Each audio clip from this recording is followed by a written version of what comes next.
What I'm trying to say in the final analysis,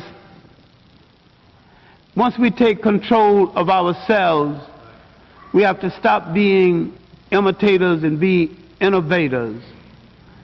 And realize we've got a continent 12 million square miles. Wherever our bodies are on the face of this earth, our cultural and political heartbeat is in Africa. Whether you ever go to Africa or not, that is your home, that is the home of your spirit, and that is the heart and meaning and definition of your commitment. And none of us, any place in the world, will be free until that continent is free. The Masi warrior clan was created because myself and others like Brother Nahisi saw a need for a young African group to analyze information concerning the African phenomena with no bias, with rigor, and with scholarship. We created the Masi warrior clan for the purpose of being an expert research team, of being a team that produced products, a team that was capable of producing products for African people globally to dispel myths, rumors, and provide them with accurate scholarship.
I don't debate y'all. Y'all too disrespectful. Aboriginal power won't even debate Sean because he too disrespectful. He is though. No, he really is though. I can't really like you, bro. You cool. Not a coincidence. I actually chop it up with but niggas that come off too heated and disrespectful, like I said, I'll debate you, bro. But we gotta get in the ring first. If you want to be disrespectful like that, at least disrespect me in the ring, bro. Let's start now, bro. Can you disrespect me in a cage, bro? Like, I'd rather just do that. Then we go straight from the cage. I mean, put your ice on the way to the motherfucking computer, and we'll debate directly after that, nigga. Shit. That's why I don't even be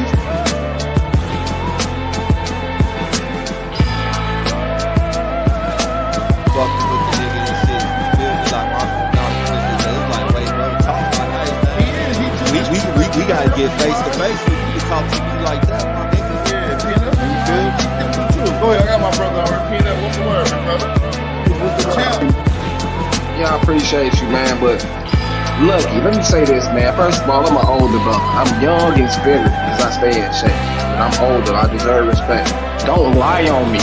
You're not going to get nowhere lying because that's what's going to make you fall face first. Second of all, I'm well known in the Pan-African community. I'm not nobody new. You're younger than me. You don't know this. I didn't put in work and expose Rob Bourne, Sutek, any of them people over there. They know it deep down inside. And I'm gonna be long-winded. I'm a Moorish American. I already had back and forth with them dude. They erased videos. I'm not running from anybody. Don't ever say that stupid shit again. Third, and last but not least, I'm not losing no debate to no Pan-African. So don't ever say that shit again, famo. And that's it. Appreciate y'all, man.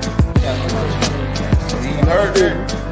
If Sean P want to debate, tell him to debate the champ over here, right? Sutek wanted so this like it's a pecking order. It's a pecking. So Sean want you and Sutek want him. You say PMF ain't on his no problem. It's no problem, man. Let's set up a Sutek debate, man. I don't like him anyway. Okay, so I love that son, brother. I love that warrior mentality. Let's ask one. I love to tell Sutek, tell me. There ain't nothing. My champ always in the chat. I'll pop in. We'll set a topic. We'll set a date. We'll make it pay-per-view. We'll chop it up behind the scenes. I get their contact. We make it work. He ain't ducking no phase, bro. But that's what I'm saying. He put this over here on y'all channel, and then when we get in other hey, alright, I will block your ass, nigga, because I'm well known for disrupting them chats over there, nigga. Stop fucking lying, nigga. You a goofy, nigga. I would never let a lame ass nigga lie on me in my face, clown. You gonna block me? And I don't be it ain't no time I ain't ever been on the Pan-African channel and made my impact. Stop lying. I'm a real man, bro. Stop lying, fam. Don't do PNF like that. PNF, he trying to trigger you, brother. Word the fuck up. But listen, he did that to me, talking about, oh, word on the street, I'm ducking from John P. I've never even had but one conversation with this little disrespectful motherfucker. Oh, okay, yeah, he a little hot. He like that. So he like...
How the fuck y'all find an African in my fucking family, but y'all ain't find y'all? Own genealogy. Shut the fuck up. That don't make sense, for one. Listen, y'all don't know what y'all did. I feel like you standing on business. Y'all lied on me, because y'all won't even know if that's me. And if y'all can trace that shit back to it's me, it's only 2 people in YouTube that got my information. Yeah, he died by his own genealogy. You ain't an Indian, you ain't got a lot of meat. Half of this track, best believe you lose a lot of sleep. Probably because you made it up to us honestly. You ain't a Cherokee, nope. You ain't a Chickasaw, nope. You ain't a Blackfoot, nope. Nigga, get lost. You just a fool with low comprehension. So I gotta come through with the henchmen. NAC, Sean P, Jacques son, Lucky. Don't forget Jay, got no time to play. Caught an apple slipping with his genealogy. Now he's a con and I ain't talking about a singer. I'm coming for the top apple leader. He ain't a teacher, he's a preacher. He can't keep up, so we leave him. Yeah, he died by his own genealogy. You ain't an Indian, you ain't got a lot of me. Half of the track, best believe you lose a lot of sleep. Probably because you made it up to us possibly. You ain't a Cherokee, no. You ain't a Chickasaw, no. You ain't a Blackfoot. Nigga, get lost. You just a fool with low comprehension. So I gotta come through with the henchmen. NAC, Sean P, Jacques son, Lucky. Don't forget Jay, got no time to play. Caught an apple slipping off his genealogy. Now he's a con. OTK, TKO. Now he's a con. OTK, you died. TKO genealogy.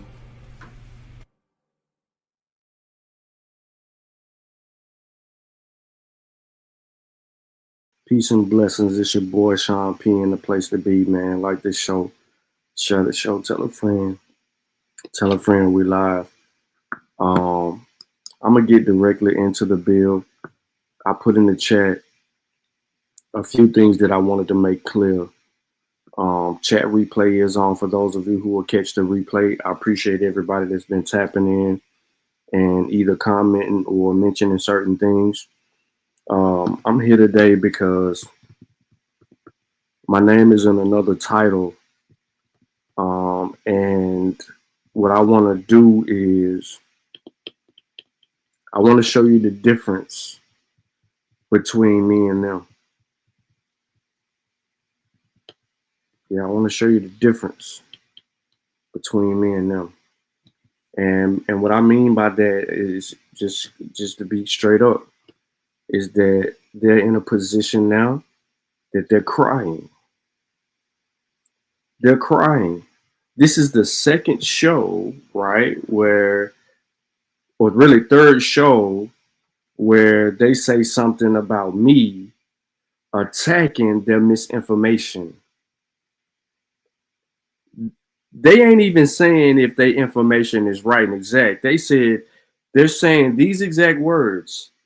You don't have to debunk everything that we talk about.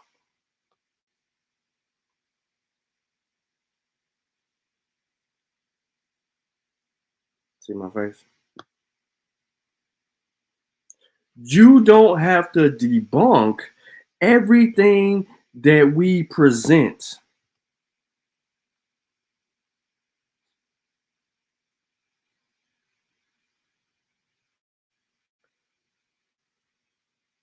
Well, in hindsight, wouldn't that necessarily mean stop saying shit that you know that I'm going to be able to debunk? In hindsight, would that mean let me get this shit straight before I present it to the people? In hindsight, wouldn't that mean let me do a better job of critiquing myself so that it doesn't become a public display and create and cast doubt? Wouldn't that be the case? So what we're going to do is we're going to analyze this video, and I'm going to try to do the best that I actually can to get through this video, okay? There's a source that's going to come up that I'm interested in trying to extract from someone as I was trying to find a timestamp through their bullshit, because I'm not listening to somebody just talk about a video and never show any information regarding the video, okay? So I just want to make that clear. I want to separate scholarship from bullshit. And I'm going to demonstrate to you today what I mean by scholarship and what I mean by bullshit. The jig is up. I ain't letting up.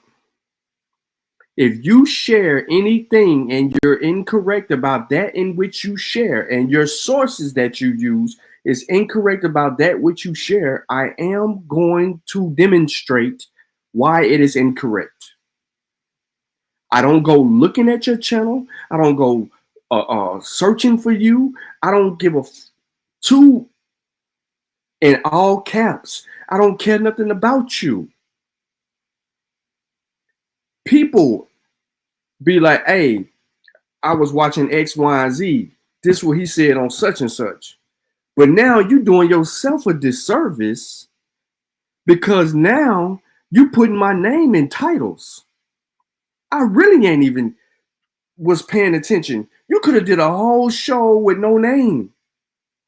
But now that I got you putting name in titles, I know that it is bothering you. So much so that this is what you're doing in your videos.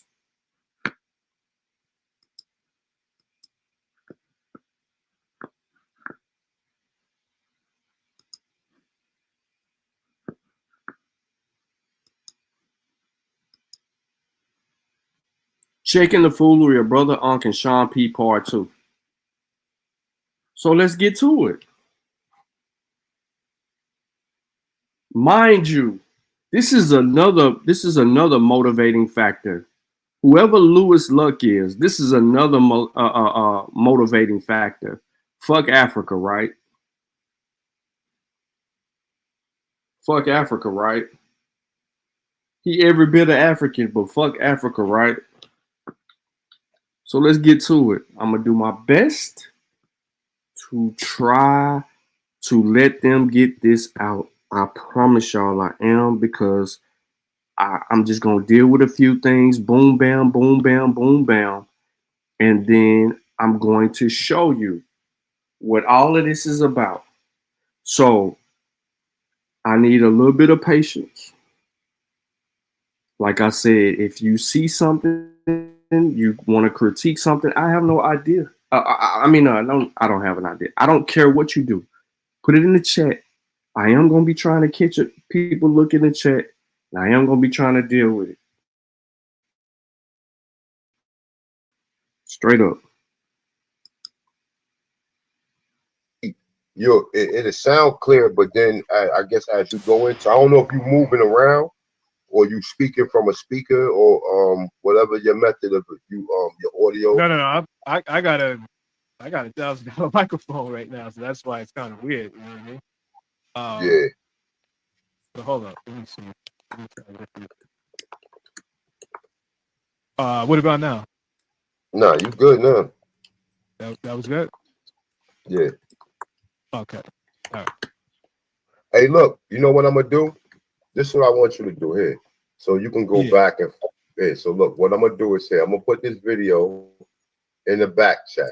So you can put this video up on your while you share your screen, so you can go to the certain points of it that you want to talk about, because he also talks about unexpected faces in America. And remember, we did a bill where I was showing all of the images that's actually in that book or whatever. So for him to say that all of this shit that they found here that look like us, and they don't look like nobody else on the planet except us.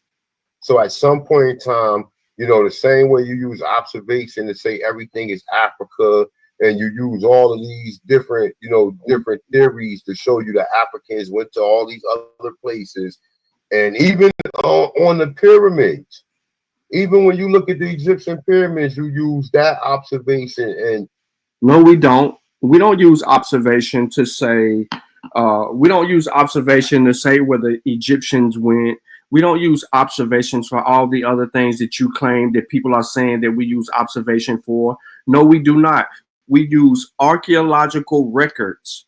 We use evidence. We are evidence-based and driven. So we use the evidence that we have that supports people being in these particular places during certain periods of time in history, and providing the evidence to substantiate that via, if it's Egyptian records in their writings, via artifacts, via genetics, oral traditions that has to be supported by other avenues of evidence, to substantiate those things. We deal with evidence. We're evidence-based. So we don't just look at some shit and say, Africans did this, Africans did that. Hell the fuck no.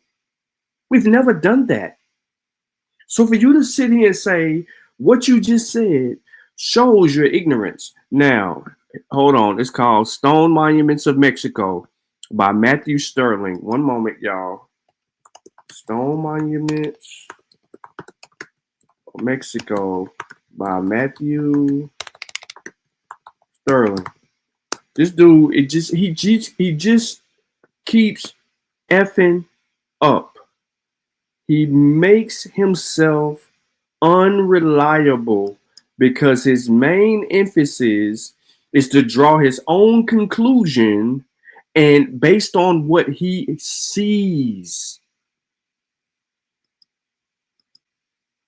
Okay, so I'm trying to, you know what? I'm just gonna let them do their show. I need y'all to hear this bullshit.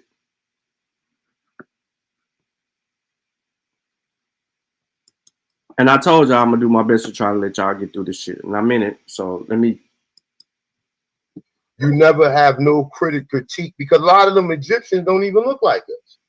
So go ahead, Bill. I'm gonna put it here. I'm gonna put it in the back chat, right? Let me see something. Yeah, I got a few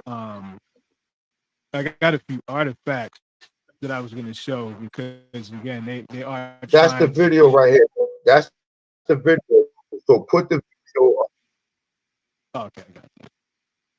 Now go. I'll put in a private chat here. Put in a private chat. So take the video and put it so I don't have to keep stopping you when you're doing your build. So you can control it going forward. So that's the video. Open the video up, and we're at. I'm gonna put it. Let me see something. Where we at? We're at 31 minutes and 56 seconds. So almost 32 minutes, right? And then as you move up, as you move it. Hold up. All right, there you go. Hold up. Yeah.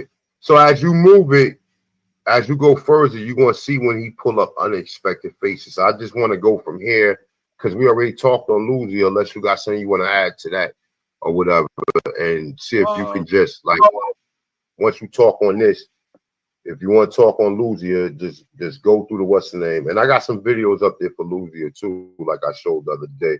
But unexpected faces is something I think we definitely need to talk about. So from here, you got it.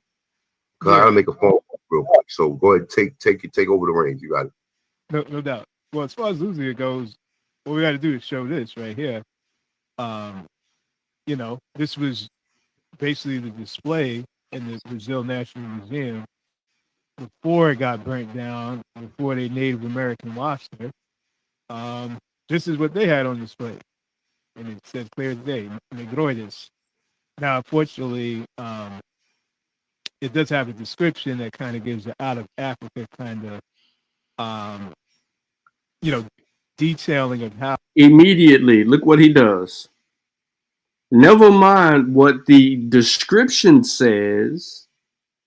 He says, F the description. He is focused on Negroides, and a potential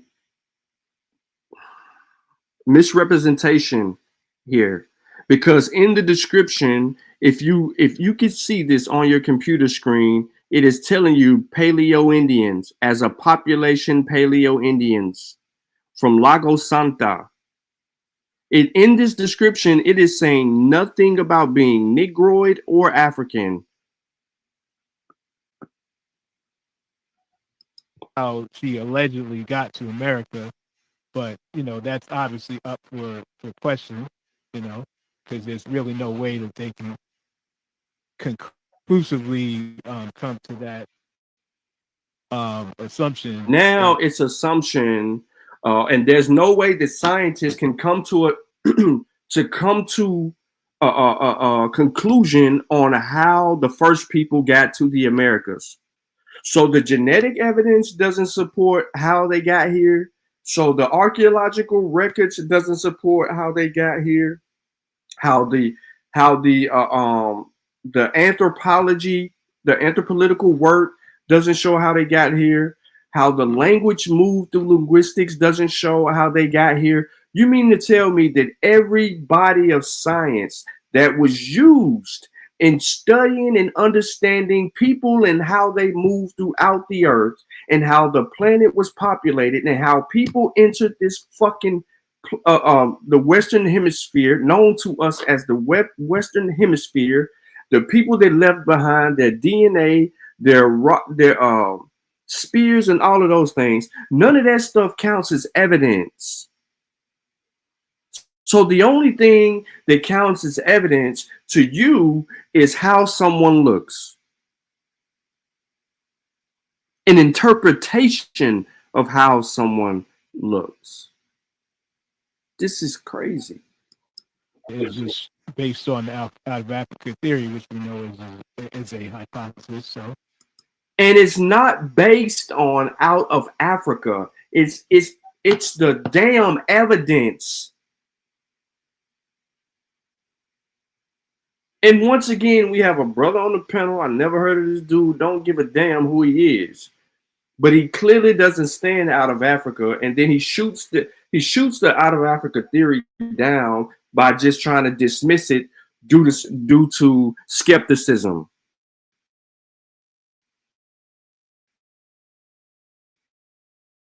My bad. But to go back to the Olmec though.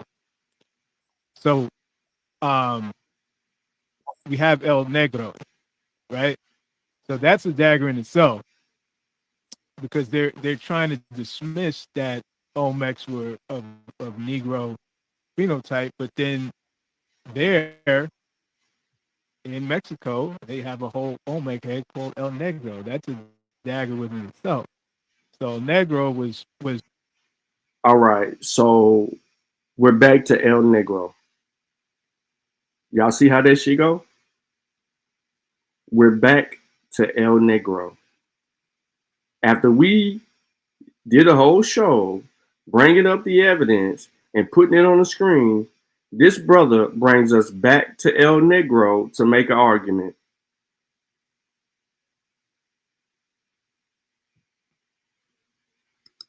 was excavated from Zapotes in Mexico and is now in the Museo Regional Tuxteco in Veracruz.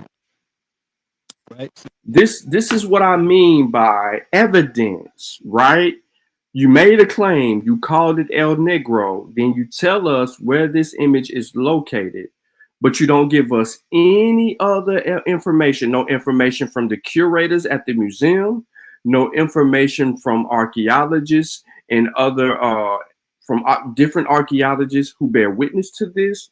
You did none of that. You clearly left us in a position of trying to understand what you're saying or basing a belief on what you're saying. So these are just some pictures of El Negro. This your evidence. So now what Sean P is trying to say, first of all, that El Negro, and this is one of those racist or bigoted Native American talking points. They're trying to call El Negro a howler monkey. Now, I think I did this before on A1's panel, but let's just use the observation and just kind of just compare, right? Here we go again. He said my name. I don't even know this dude, but he said my name, and then he says that I'm saying that it's a howler monkey. That's what he says. Okay? I hate to repeat myself, but what I'm trying to get y'all to understand, even the people that don't like me or don't like to hear anything that I say, or just tuning in just to see how far I'm gonna go with this shit. Even the messy motherfuckers that are out there that are tapped in right now. I am trying to point out to you right now, at this very moment, the difference between what I said and showed. let me rephrase that. The difference between how I demonstrate and how they demonstrate. Look at the difference between what's being presented by me and what's being presented by them. Can you find the truth in who's right on the subject matter?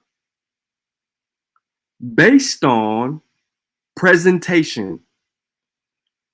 Demonstration beats conversation. Both of us can be saying whatever the fuck we want to say, but does his demonstration usurp mine? Does he drive the point home and presents the evidence to substantiate what he's trying to demonstrate? These are Howard monkeys here. Are you telling me that this looks anything near this face here?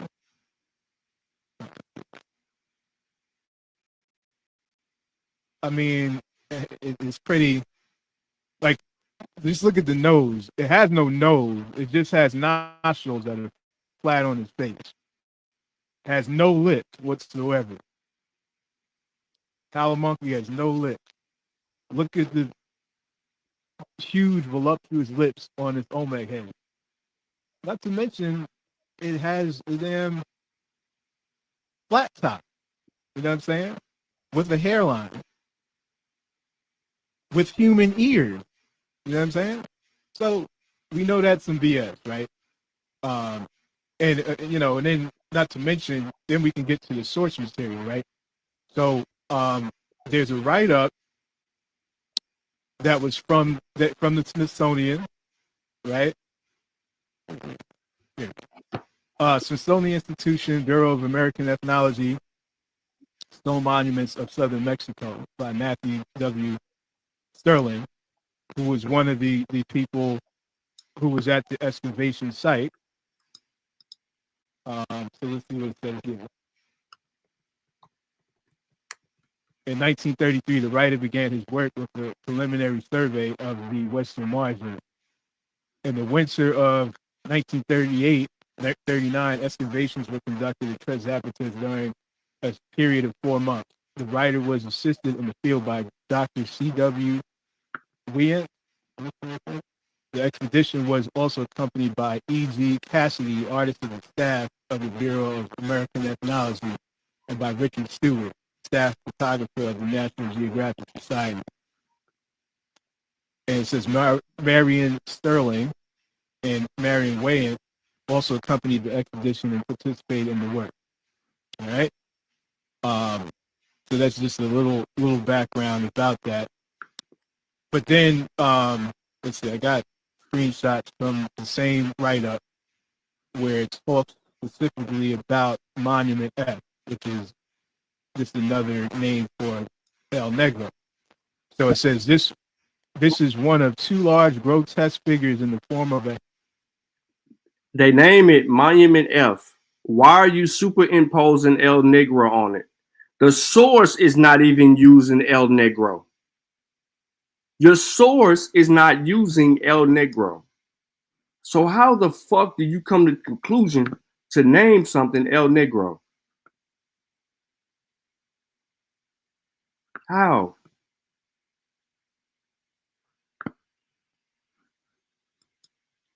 I know I'm supposed to be quiet, bro. I'm working on me. I'm working on me. But I'm gonna let him go ahead. Let's see what his source says. A head with shoulders and flexed arms, and with a long, flat, tenon-like projection instead of a body. It is possible that these stones may have constituted decorative details at an entrance or the base of a stairway, being anchored by means of the tenon. However, the latter are smooth and well finished, and it seems more likely that they were utilized as seats or altars. Monument F has a depression in the top of the head, which may have served to receive offerings. So if you basically read through this whole description here, it says nothing about the El Negro being a howler monkey. Okay. Then we have another source here from Bibliotecas UDLAP, which is basically like a library that compiles information on different historical books and artifacts, etc. And as you see here, it says anthropomorphic sculpture called El Negro, Monument F of Tres. And in the description, it says volcanic stone sculpture, which represents a person lying. Hold on, time out. Where does it say El Negro at again? In this source?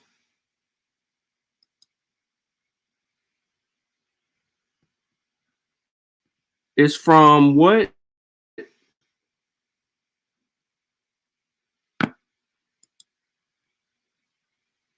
I'm gonna go back to lying it. Down.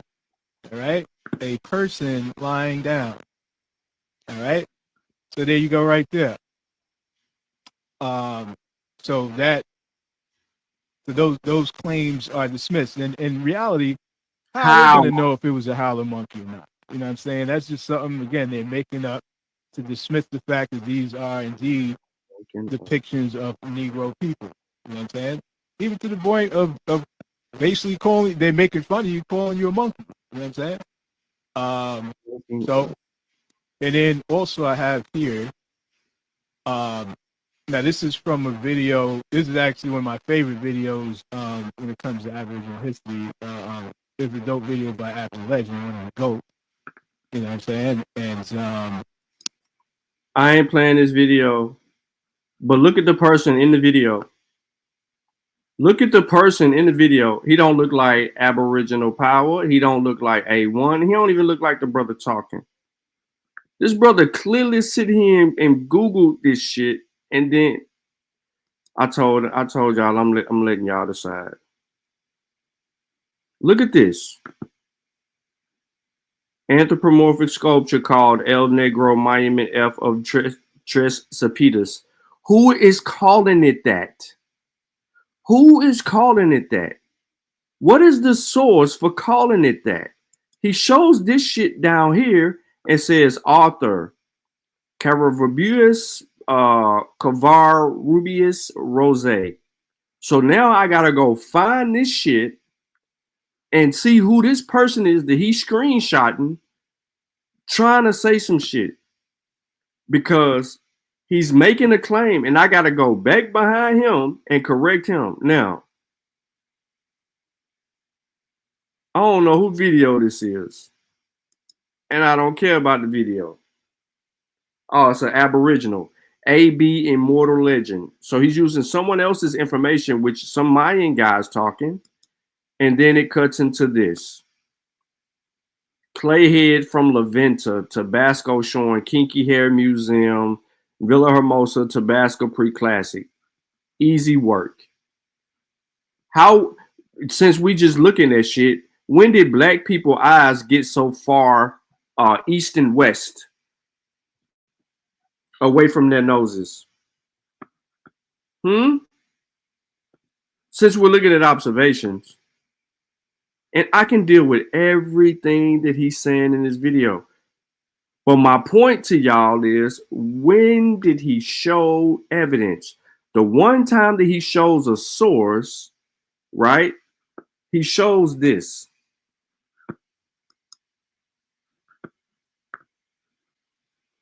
Let me make it bigger.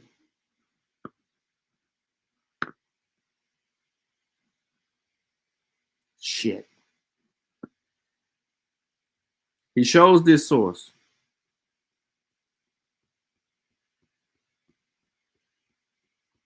What y'all think I wasn't gonna have a fucking source? Then he don't read it. He tries to dismiss the howling monkey with no evidence. This source is some kind of way is supposed to invalidate another source from archaeologists.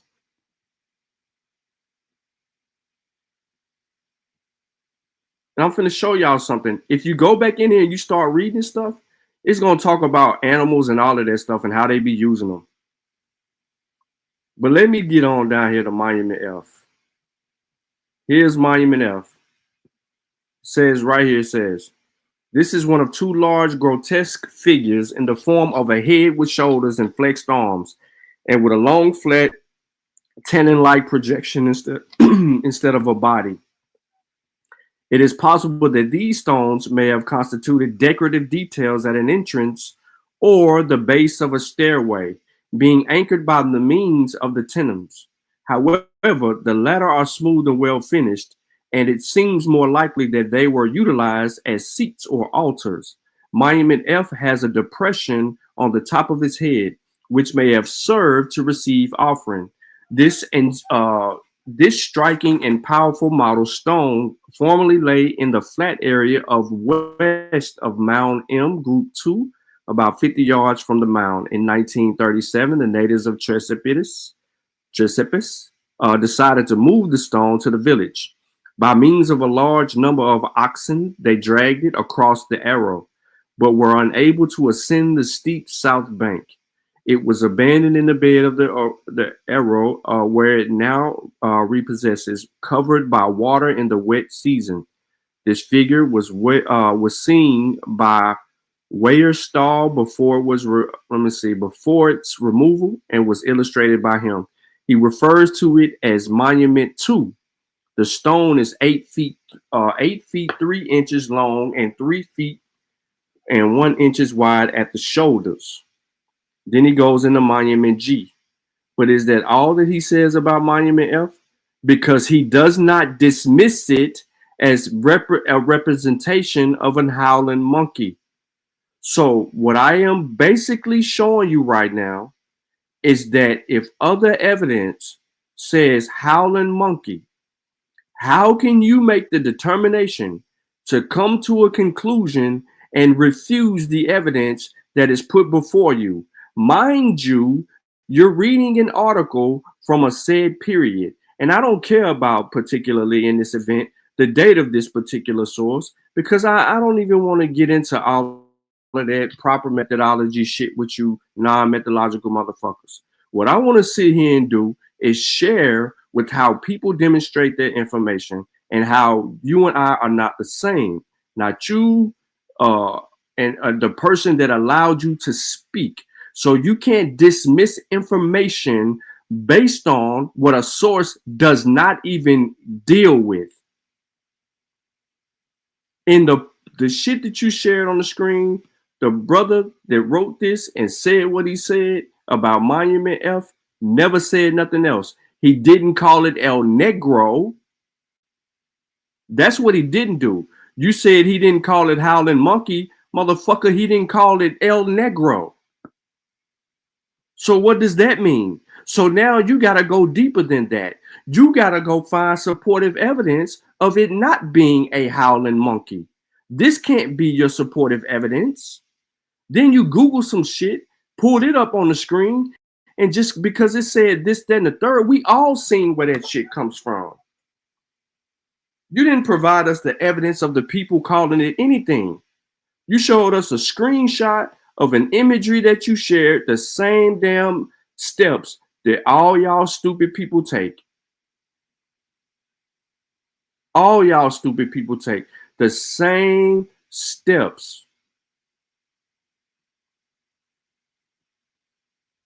So give me a second.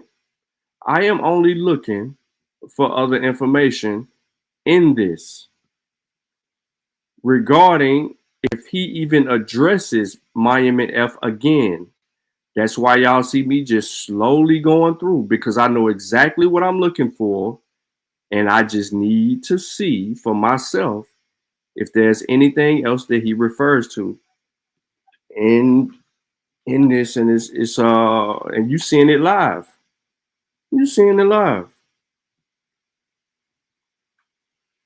Thank you for bringing this to our attention. This source right here that doesn't refute, dismiss, or go against anything that we have stated to you or shown and demonstrated with evidence, not opinion. not our beliefs, not our assertions. Again, these appear walls, shoulders, bread, stele, altar, altar, stele, stele, stele, stele.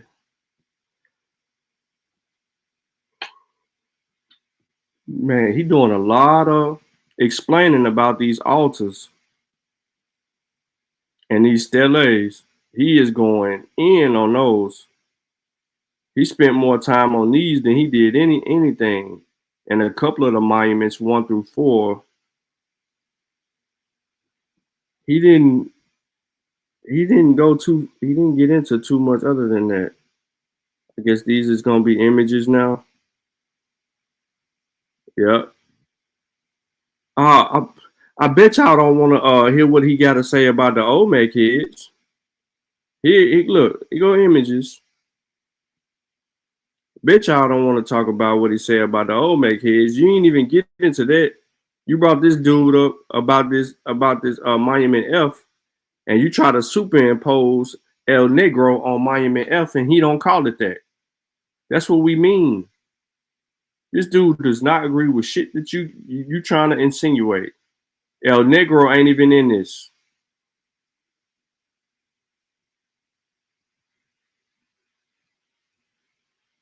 You're calling it that based on a belief that you have.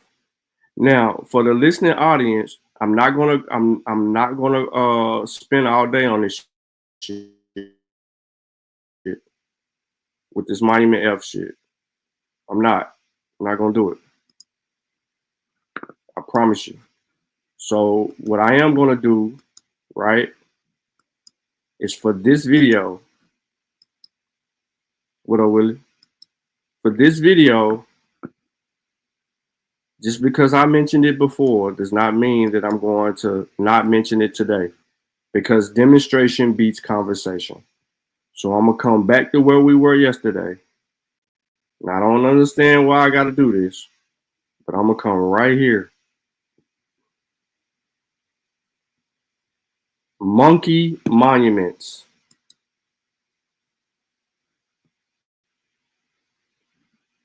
All my sources are in the description of the video. Always will be.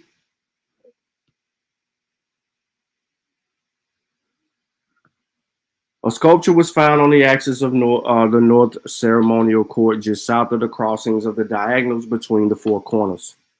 This was a carved, columnar green serpentine figure, high but broken off at the base, designated Monument I2. It represents a monkey. It represents a monkey right here. Represents a monkey with arms and hands reaching up to the sky with a long tail coiling upward on its back. A wide band from the monkey's high bare, domed forehead insists with two diagonal bands that continue down behind the large ears.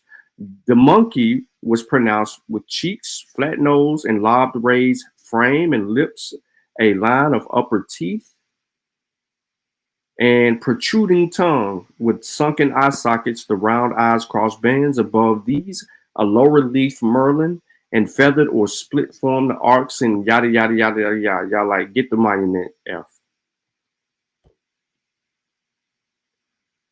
So a second cylindrical monkey sculpture, Monument 56, which is 1.24 meters high, was found at La Venta, west of Group B.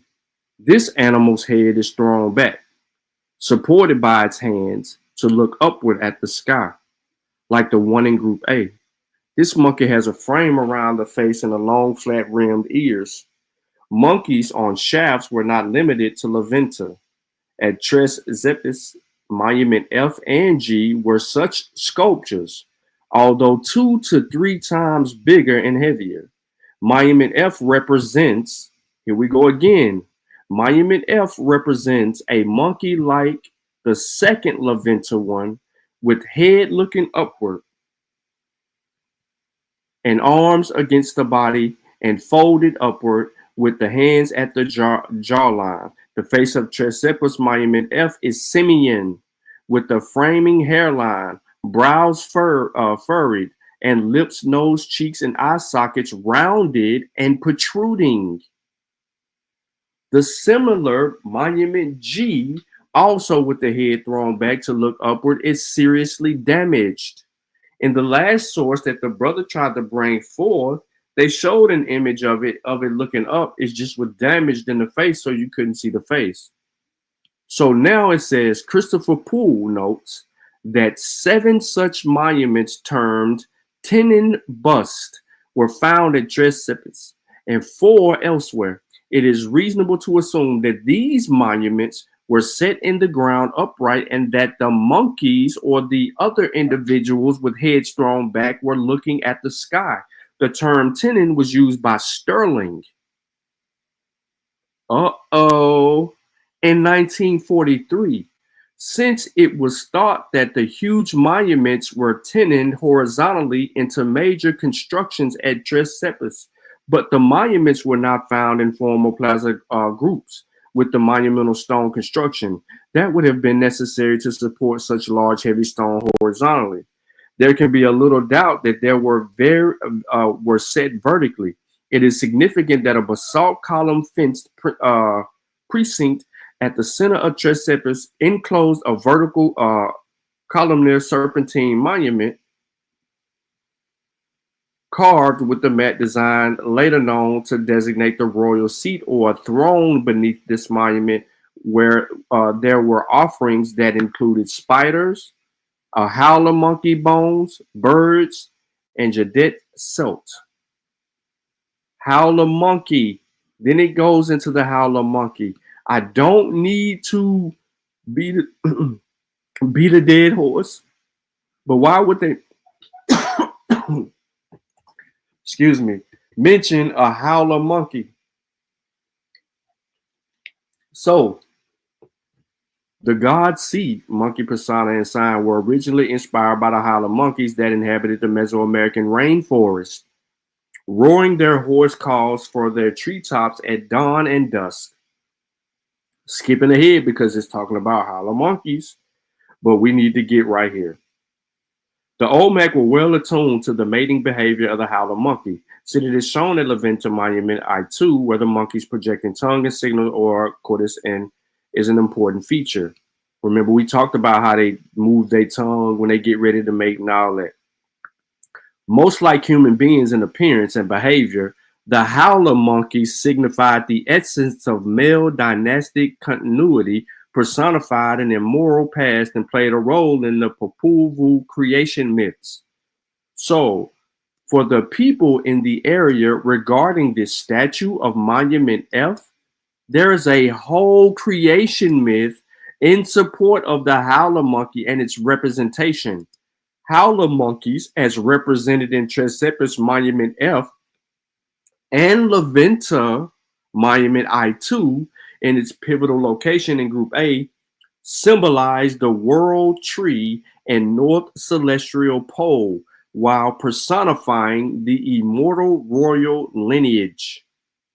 The mirror monkey god C, and an attribute to the Maya nobility, was an integral to a larger construct that is the realm of the principal bird deity. This is what we mean by they do not study the culture. You don't know anything about the significance of the animals in the area and why they would do what they're doing. Yet you're going to project and tell me what something is not. Now, you've heard this name Sterling, but do you really recall the name Sterling? My source just, what did my source do? My source just provided the name Sterling. What did my source do? It provided the name Sterling. Where did we just hear the name Sterling from? Ladies and gentlemen, boys and girls, children of all freaking ages. Matthew Sterling. The source that I just put on the screen is referring to the same gentleman who labeled the tenon thing regarding the monuments.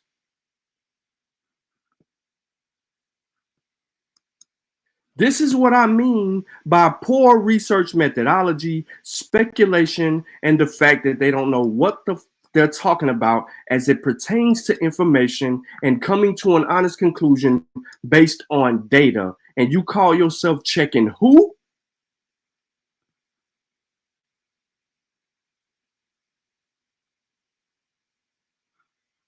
This is, we heard it out of their own mouths, you know what I mean? So that's pretty much that.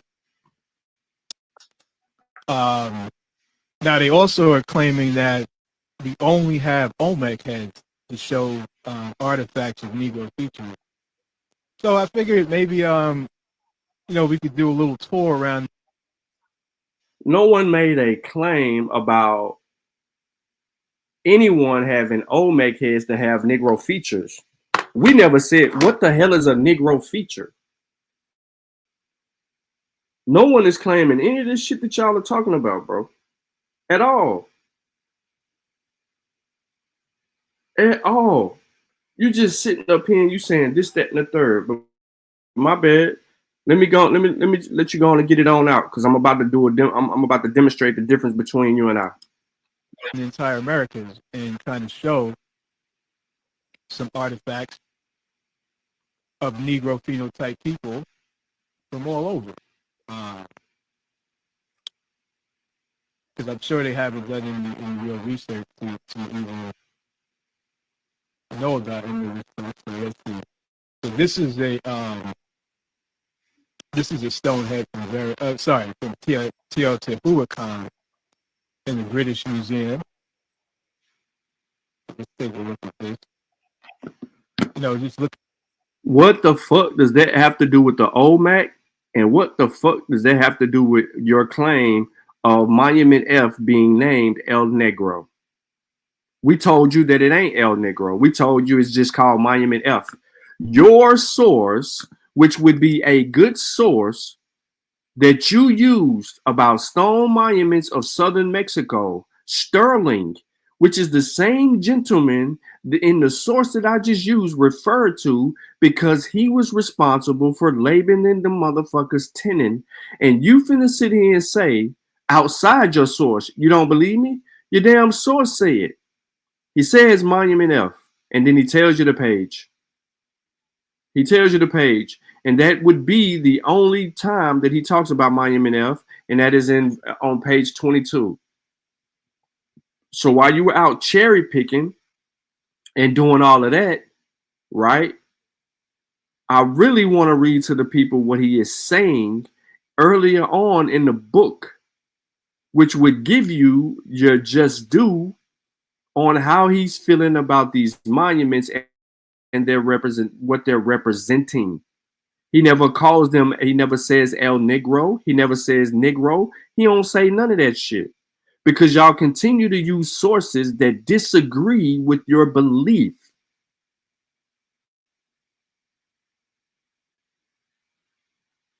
You do. So let's go.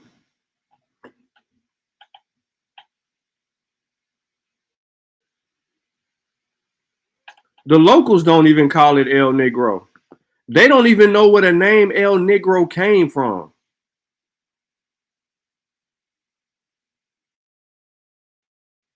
We ain't got no evidence on anyone locally calling it El Negro or knowing where the name came from.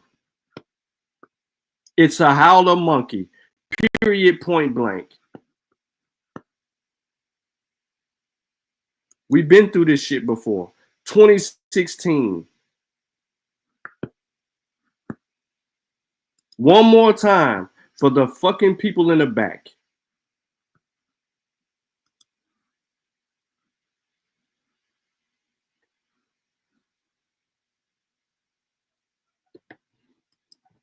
Get the features, typical, broad nose, big lip, wide nose, etc. Just a little side view. The source material. So that's just another. That's a quick little. You know. This is also in the British Museum. This is actually from the Caribbean. This is a Taino artifact. All right. It's actually like a it's like a sexual figurine, so I had to kind of cover up the genitalia. But you can see he got we got a cut with a hairline. He doesn't have long hair, and he has typical features of what you call an Negro, right? Let's see what else we got. This is actually an Aztec artifact from the British Museum. And this looks more along the lines of the Olmec piece, to me. Just a little side view. All right. This is another artifact from the British Museum. This is an Arawak artifact from Jamaica, as you can see there. And you can compare a lot of these artifacts to like Native American art and see a clear distinction between what we're seeing here and what they actually create. So this is an Aztec artifact, also in the British Museum, as you can see. Features. And actually we can compare to another what they describe as an Aztec artifact,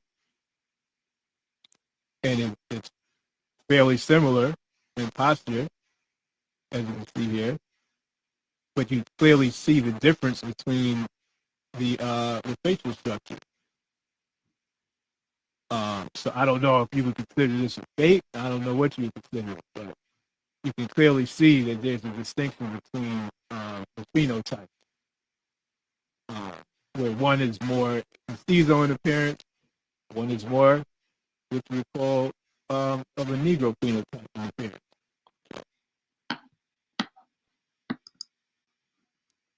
And then here we go. This is a Mayan artifact. One more time. What is a Negro phenotype if you're just looking at this? What is the Negro phenotype? What is phenotype? What is phenotype? This is the dude that's in that Facebook group with y'all, I do believe, that Joseph Green guy that we was calling Ling Ling.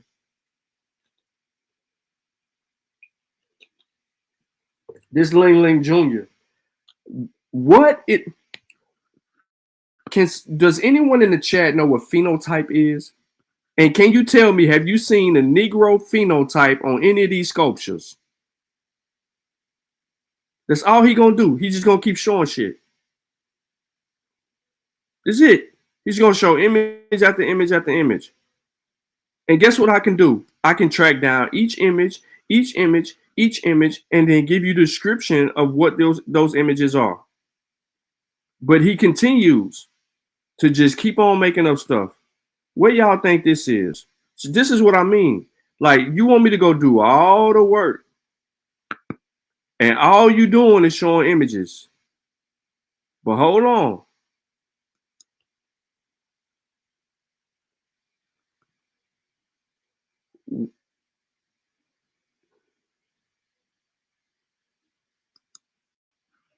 Now A1 back doing this bullshit. Shit that I've been showing, like, let me see something real quick.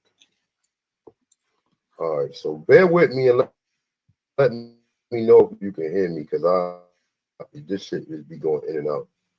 All right, so look, Yeah, I'm gonna go all the way back.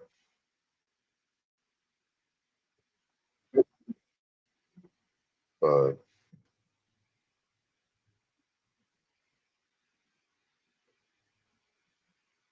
So these are, well, on top of that, what you get showed. Let me see something. Let me go. Let me see something real quick. Let me just run real quick, bro. I was gonna run something real quick. Yeah. All right, okay. Let me just, I'm just gonna kind of, let me see something. Let me start from here. All right, hold on.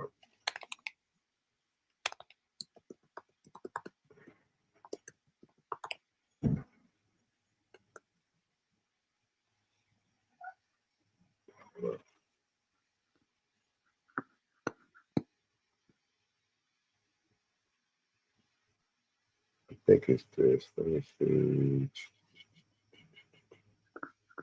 It's not, hold up.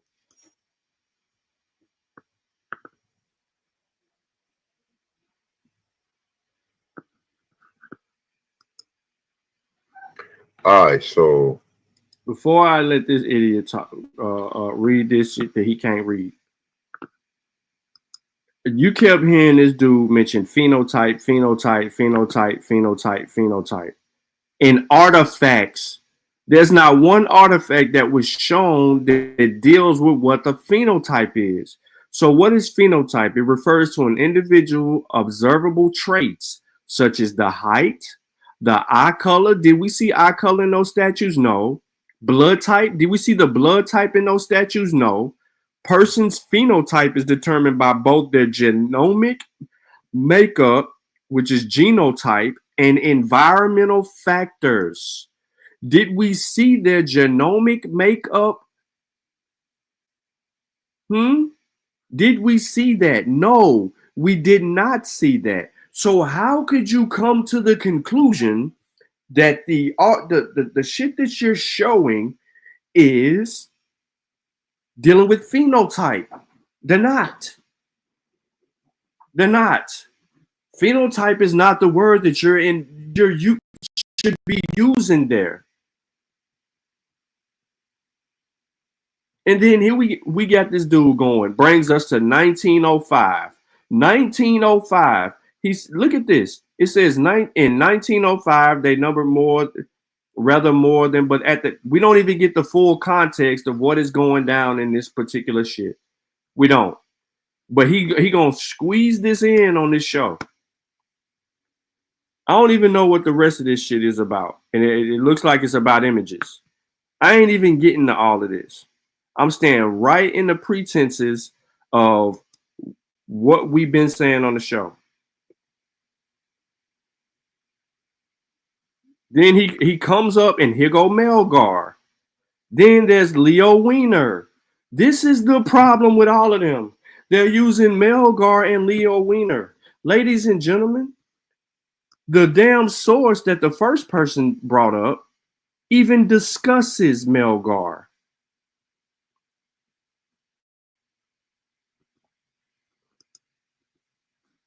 Man, can I zoom in, bro? Hold on, this motherfucker ain't.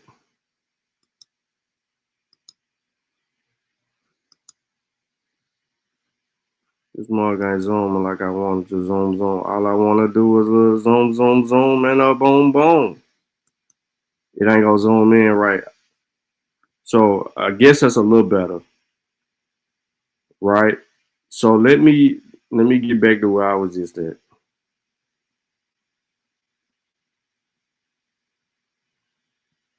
Did I skip past it?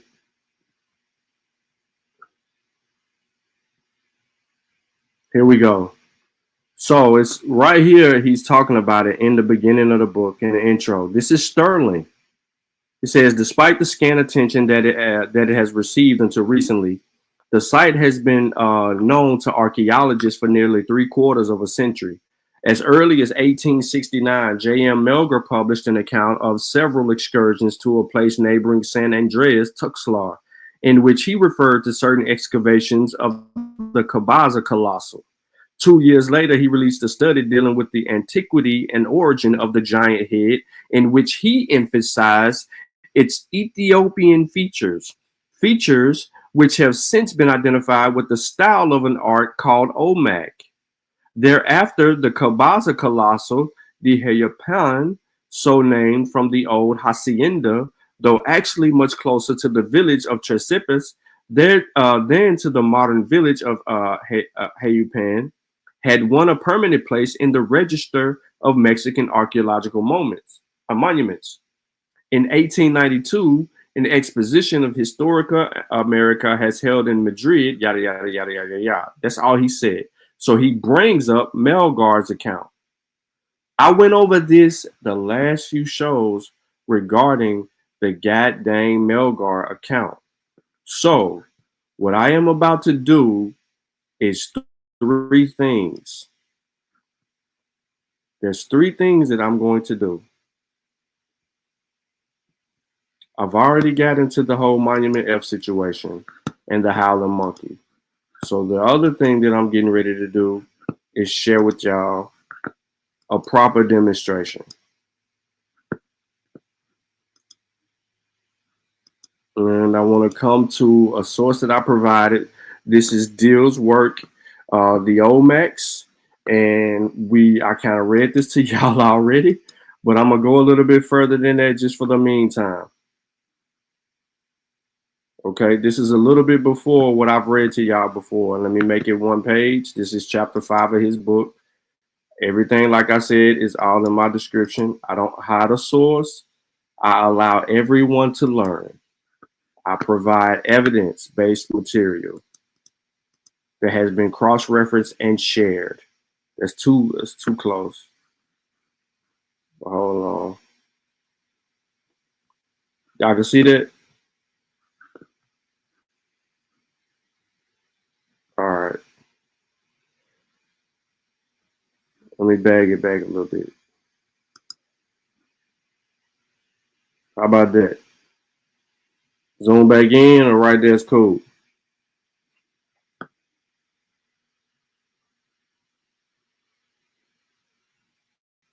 Can y'all see that? We good? Facts, Nahisi. Facts. Y'all see what Nahisi said in the chat? All right, there we go. So Olmec artisan created some of the ancient America's most striking and beautiful objects in a unique style that stands as visual hallmarks of their culture. Olmec art expresses the relationship between humans and the supernatural world. One more time, Olmec art expresses the relationships between humans and the supernatural world, especially those that connected rulers with their deified patrons. This bold and complex art system developed in the Oman simultaneously with the emergence of hierarchical societies as early as 1500 BC. Its origins are unknown, but surely lie buried at the bottom of some of the earlier village sites, and may even be lost forever if the earliest objects were made in perishable materials. Olmec craftsmen and women work clay, wood, rubber, shell, bone, plant fibers, feathers, animal skins, and locally available raw materials, as well as imported volcanic and metamorphic stones. Virtually their entire output, save for objects made of clay and stone, has perished in the humid tropical environment, but the remaining objects are stunning testimony to the skill and the visions of their creators. Olmec art represents the enigma to most modern observers. For one thing, the subject matter runs a seamless gamut from naturalistic humans to surreal creatures in a way completely foreign to Western sensibilities. Furthermore, our ingrained expectation demands that the large stone monuments and three-dimensional naturalistic carvings characteristics of the Olmecs should signal an advanced stage of Mesoamerican artistic development, not its beginning. Art historian Esther Pastori notes that the earliest manifestations of ancient Egyptian and other art styles in the Old World are stiff and rigid, and that naturalistic creations full of movement like those of ancient Greece only appear after a large history of development. However, Olmec art is different. It appears very suddenly, with known predecessors, and the most naturalistic Olmec pieces are the earliest, with the tendency through the time towards great conventionalization rather than less. Miguel, y'all seen this name, Miguel Covarrubias, the great Mexican artist and pioneering historian on pre-Columbian art, defined Olmec style 40 years ago based on his decades of collecting and studying Olmec art. According to him, the Olmec aesthetic ideology emphasized simplicity and sensual realism and a form of vigorous and original conceptions. He went on to say that the Olmec artists preoccupied their representing human beings made up of solid, ample masses, powerful and squat individuals, like certain modern Indians of southern Mexico, and that they handled these forms with architectural discipline and sensitivity. They delighted in the smooth, highly polished surfaces of the jades, broken occasionally by fine incest lines to indicate such supplementary elements as tattooing details of dress, ornaments, and glyphs. These lines are sharp and precise, soft curves and angular shapes with rounded corners. Despite the many discoveries in the past 50 years, Covarrubias would remain as valid today as when he penned them. Monumental sculptures. Archaeologists traditionally divide Olmec art into two basic categories: monumental sculptures and small portable pieces. Monumental sculptures were carved from stone, although the wooden busts uncovered at El Manti remind us of the Olmec sculptures probably carved scores of perishable wooden monuments. I'm gonna skip some of this, but it is referring to what they found in the thing. So I'm saying I'm skipping some of this for a reason. Okay, I need to get to this point. Beatriz de la Fuente, which is a great source in this conversation, which is today's leading, ladies and gentlemen, authority on Olmec sculpture, right? So you see the difference between me and them immediately. We get the leading authority on the subject matter. We get the direct quote from the leading authority. What does the leading authority say on this? We don't need to appeal to the authority because we could cross-reference it and validate that, right? We ain't gonna do no lookership. We ain't finna sit here and look at 50 pictures and say this look like a Negro, that look like a Negro. This is a Negro, that is a Negro. Yeah, Negro here, Negro there, Negro everywhere. Now, the leading authority says on Olmec sculptures identifies three persuasive themes in Olmec monumental sculpture: mythic images, effigies of supernaturals, and human figures. Mythic imageries portray events that occurred at the beginning of time and explain creation as a sacred process of transformation directed by the gods. They include larger-than-life-size humans emerging from interior spaces, seated humans holding babies, and the jaguar human copulation figures discussed in Chapter 4. Larger-than-life-size humans emerging from the interior spaces occur on a large rectangular thrones, often mislabeled altars at La Venta, San Lorenzo, Laguana de los Cerros, and elsewhere. According to De la Fuente, they depict the widespread Mesoamerican origin myth that marks humankind's emergence from the cave of the earth at the beginning of life. Seated persons holding a baby occur on a small, portable greenstone objects, monumental thrones, and freestanding sculptures. The baby frequently lies in an inert, death-like pose, suggesting the offering of a sacrificed infant, reminiscent of the remains of sacrificed infants uncovered at El Manti. Oh, but y'all Olmecs. But y'all, they sacrificing babies, but y'all Olmecs. Supernatural beings, De La Fuente's second major theme, were jaguars and other animals depicted more or less realistically. Were jaguars, as we saw in the previous chapter, the composite, abstract beings that combine human and animal features, generally human bodies, with felinized facial features. Other commonly depicted animals including felines, birds, serpents, and crocodilians. While some are rendered very naturalistically, all contain imagery features that signal their otherworldly origin. De la Fuente class on human figures includes colossal heads, men under supernatural protection, and mediators. All are naturalistically portrayals of either living individuals or fully human idolized men.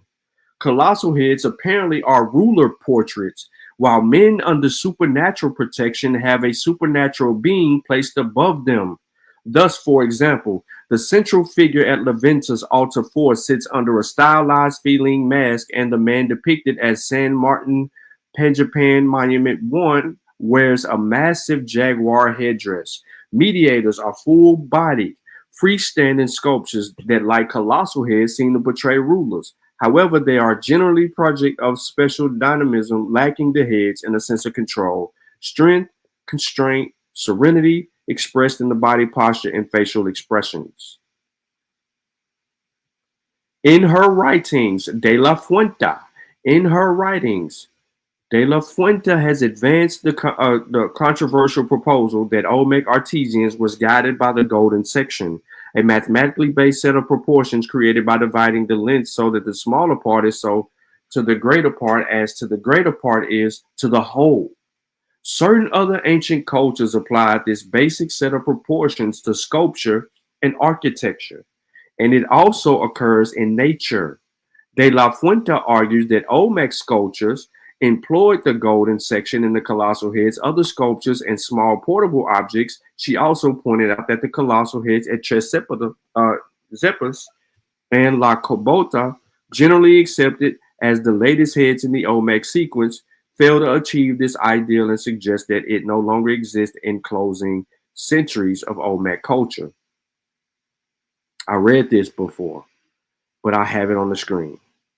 The colossal heads are the most widely recognizable symbol of Olmec culture in modern times. One Levanta head graced the Mexican postage stamp in 1970s, and there is even a novel that left of the head as its central theme. Most were apparently sculpted and from spherical boulders, but 2 San Lorenzo examples were carved out of larger existing thrones. 17 are known, 10 are in San Lorenzo, 4 at Levanta, 2 at Tres Zeppes, and rather than grotesque and perhaps unfinished example from La Cobota. All portray mature males with jolly cheeks, flat noses, slightly crossed eyes, physically typed still common in the region. Physical type still common in the region. One more time. Physical type still common in the region.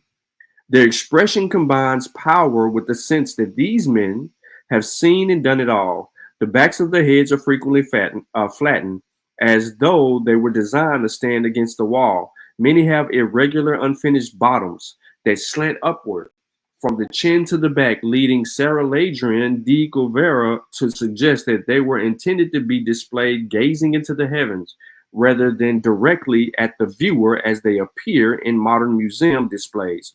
All wear, what do they all wear?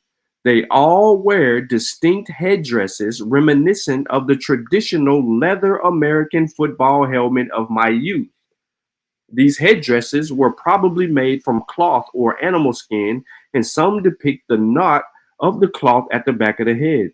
Feathers decorate some of them. What do feathers decorate some of them? And one Levanta example includes a bird's head. Similarities amongst the headdresses found at several colossal heads have prompted suggestion that they identify specific dynasties or individual rulers. Most wear large plugs inserted into openings in their earlobes, remnants of white plaster or reddish paint on one San Lorenzo head, suggesting that Olmec monuments, like their Greek analogs, were brightly decorative affairs. Endless speculation surrounds the identities of the men portrayed on colossal heads. They were once thought to represent ball players, but today scholars agree they are portraits of individual rulers. Of course, Rulers may have been featured participants in ball game rituals, so perhaps the distinction is irrelevant. Whoever they depict, they are surely portraits of living and recently deceased individuals whose physical features were well known to the sculptor, and each face is unique and strikingly realistic. My bad.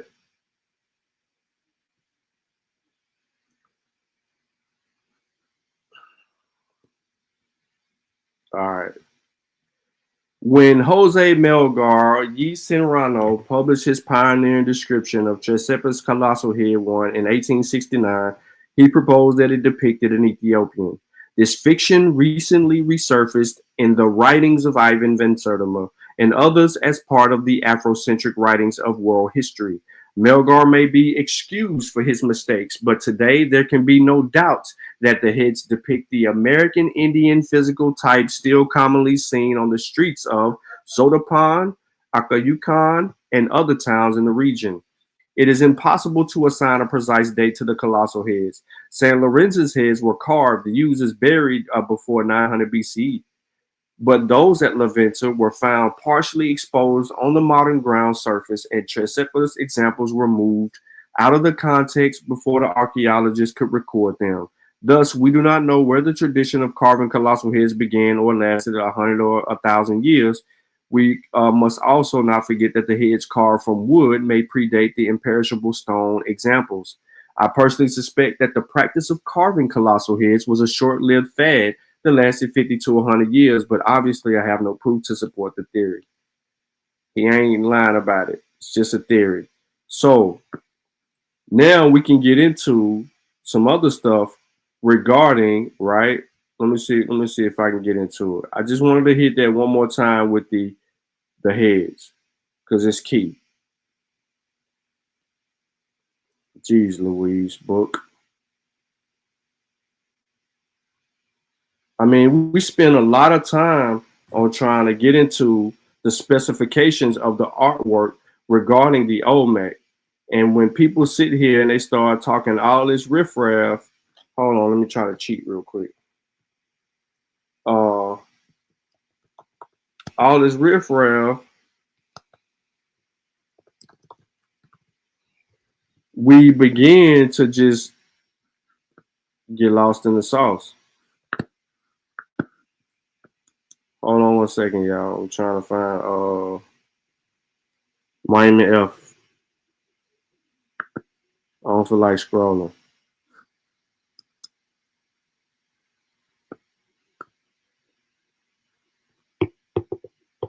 Oh, by the way, shout out to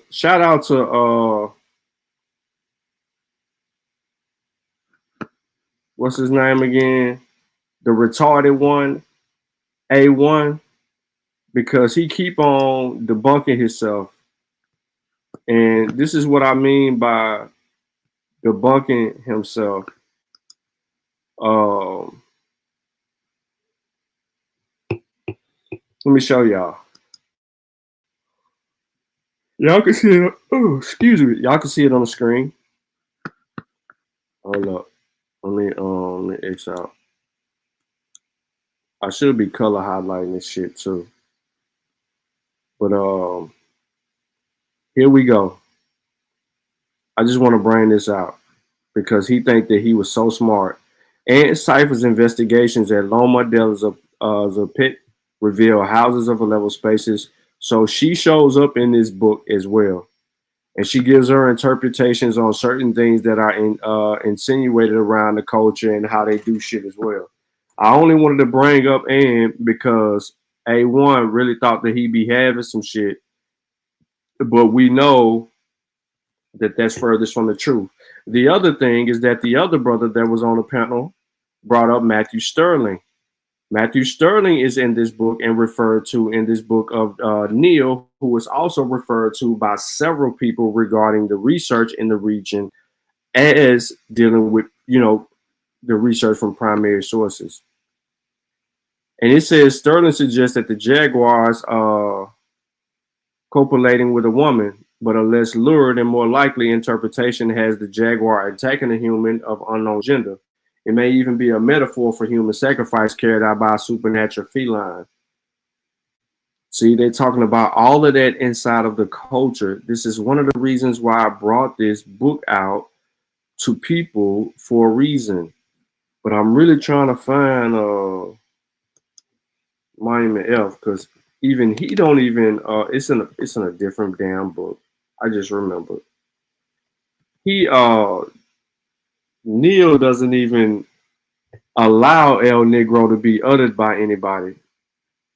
So this whole interpretation of calling something El Negro, you got to go get the evidence. We want all the evidence, and we can't ever get the evidence. They want to sit here and show y'all 1,000 pictures, but they never will give you the artwork or the tagline. This right here. So this is an example, right? You see this? This is an Olmec right here, right? So it's an Olmec head, and it tells you which Olmec head is referring to. They never give you the description of the artwork at all, ever. Ever. So we don't even know what the curators are actually insinuating in these conversations. They just keep on doing whatever it is that they want to do. This Marlon slow as molasses.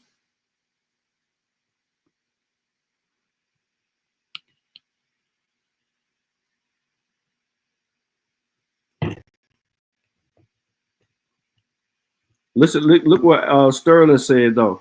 He did this. Sterling ain't helping none of them. Sterling said, Ivan Van Sertima and other Afrocentric writers have recently tried to prove that the Olmecs were migrants from Africa with the false claim that Matthew Sterling found the heads gazing eastward towards their African homeland. Source number 9. In reality, Sterling clearly stated that all three faced north.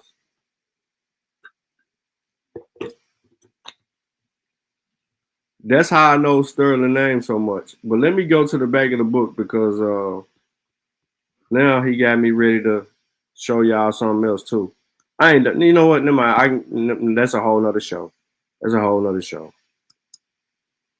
That's a whole nother show. Hold on. Let me let the beat build. Let me let the beat build. I gotta stop sharing. I gotta reshare again.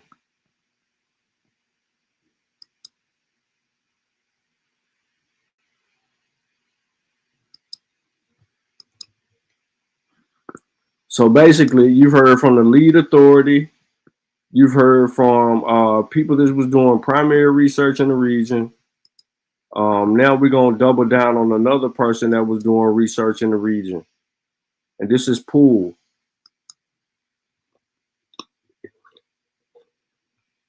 So this is a symposium paper. And I just want to kind of hint at, get it a couple of parts here.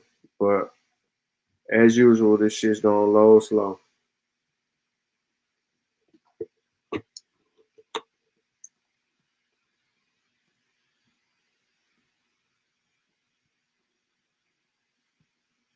All right. So from Olmec to Epiolmec at Tres Cepitas, Veracruz, in Mexico. It's got some quotes in here from Deal, who we just heard. We just read some excerpts out of his book regarding the Olmec heads, etc., and him referring to a few other people in the area as well. I'm not really interested in the first few pages of this, right, as he's just giving a history lesson and a rundown. But just letting people know that Sterling name does show up again on a reconstruction about cycle 7. You see Sterling name again, and he says it. Working with Sterling, Philip Drucker conducted the first stratigraphic excavation of an Olmec center and worked out of the general ceramic chronology. This is why A1 got to watch what he tried to say. This was later revised by Michael Coe in 1965. Remember, Michael Coe came out of his mouth in the last video. That's why you got to watch what you say.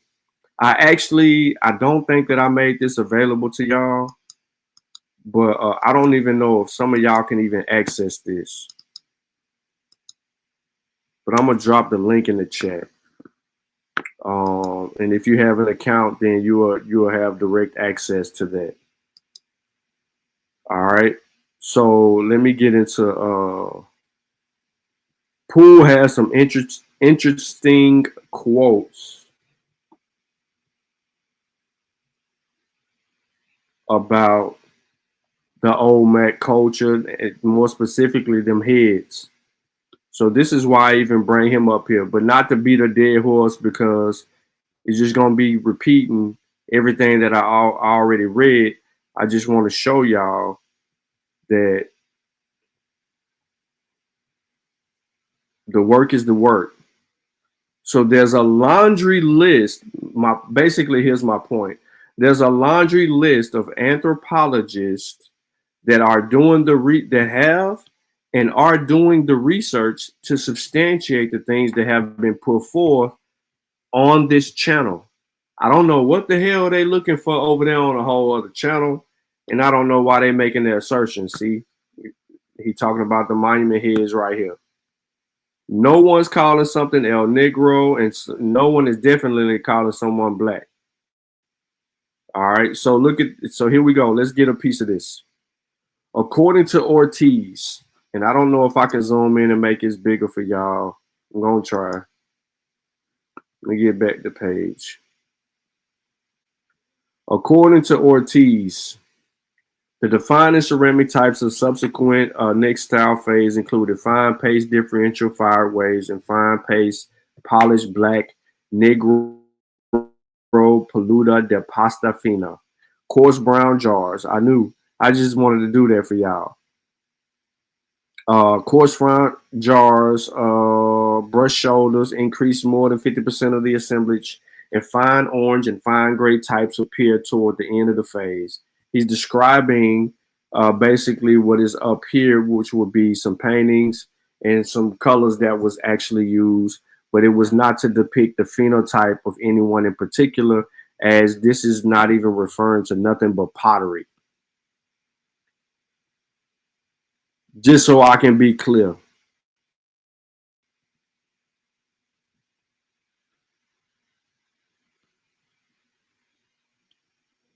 Now, all these little sites, they got certain shit on there. Yes, he has something to say about those. But I don't want to bore y'all with that. So I just look what's right here. Look right here.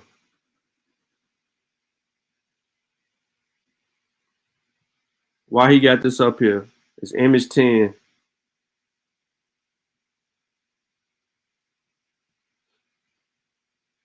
He showed pictures all the way, but then he talks about it in here, but y'all ain't ready for that. I'm really trying to hold out on some of this information so that I can actually have this conversation and show people, like, over and over, that the experts ain't saying none of this shit that people want to sit here and say. Here go another one. This is that deformed, messed up one with the face pointed to the north. This one would look this one look just like El Negro. This is Monument G. Remember, they said Monument F and Monument G are similar. So what I'm basically doing is showing y'all this shit. Look, there you go. Monument F, late formative period. They saying that Monument F comes from a late formative period. He talks about that in here. We do not have to play no games. We got it right here to talk about. And this is Poole. Is he calling it El Negro? Hell no. Watch this. Does El Negro show up anywhere on this page? Nope. It took me all the way out of the article fucking with y'all. Now I'm back in it.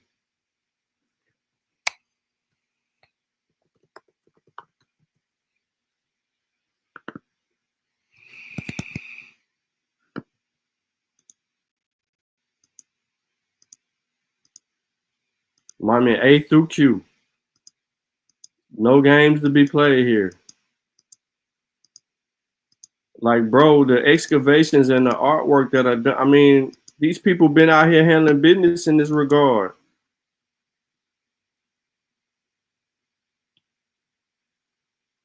Sculptures of the probable late formative manufactures has been recovered from group 1. Groups 2, 3, some steles, etc. Then it goes on to say, Stele D, magnificently example of late formative sculptures. He's dating all of this. All of this is classical period that corresponds more closely with the distribution of the late formative ceramics and certainly reflect an expansion of occupation in late formative. These people are dealing with this on every major basis, but that ain't the reason why I came there. So now I'm going to DNA. I'm going to genetics. And here's a genetic study on the Mesoamericans.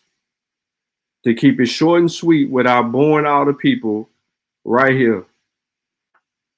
To keep it short and sweet, hold on, let me get to my point. I'm not even going to read this study to y'all. I'm going to give y'all the short and skinny version of this study. There's a lot of words right there. The indigenous haplogroups found in present-day non-Arctic populations from the Americas is A2B2C, 1D1, and D4H3A.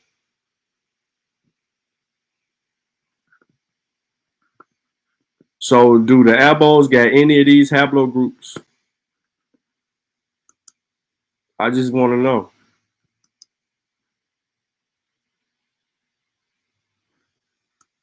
Because we got it. 6 mitochondrial DNA haplotypes in pre-Hispanic human remains from Payul Cave, Tabasco, Mexico. I said New Mexico.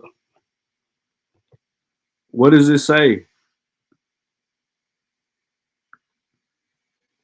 The short and skinny version.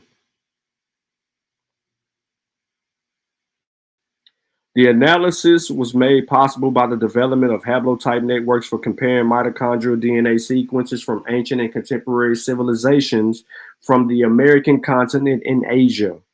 The sequences displayed haplogroups A, A2, C1, C1C, and D4, while haplogroup B was absent. The haplotype network showed a close genetic relationship with Maya populations from Mexico, Guatemala, and contemporary native populations in Bolivia, Brazil, Dominican Republic, China, and Asia. The analysis with the ancient mitochondrial DNA study sequences showed evidence of Maya ancestors' migrations from North to South America and through the Caribbean islands. The results of this study confirm that a Maya ancestor of the ancient remains from the Payul Cave is shared with contemporary Maya, and the expansion of the findings of haplogroups A, C, and D came from Asia.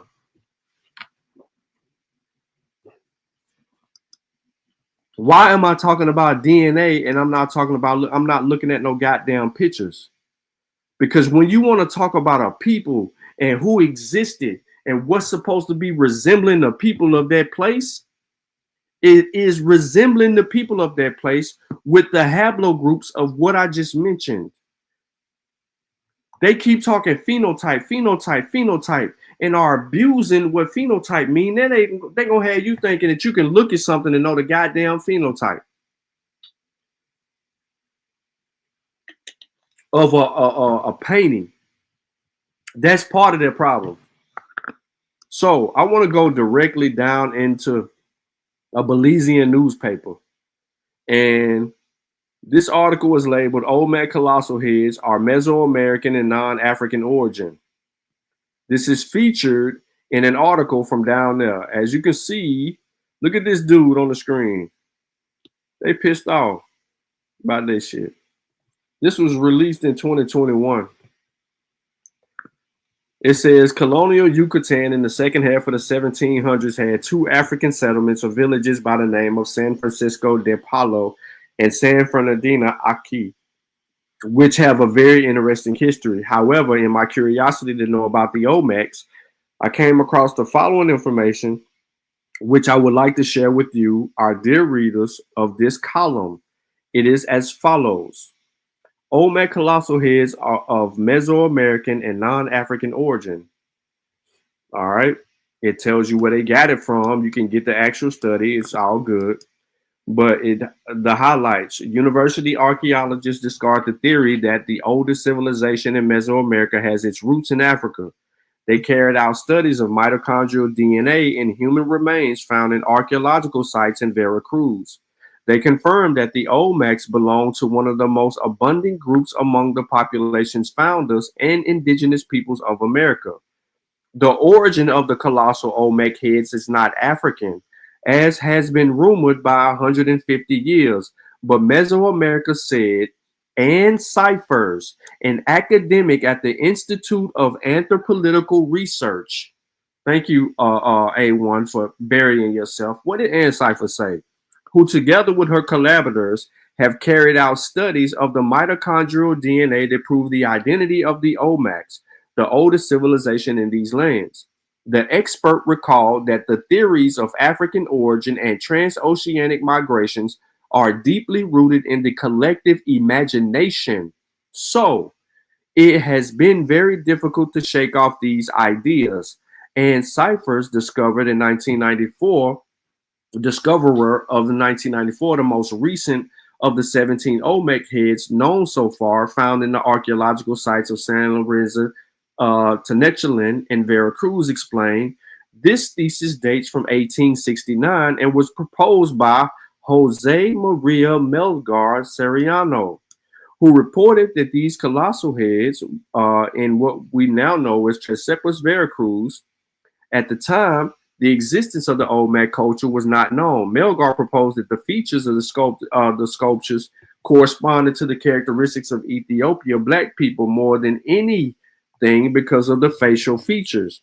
Hence, speculation was born and a controversy was formed that haunts us in Olmec archaeology.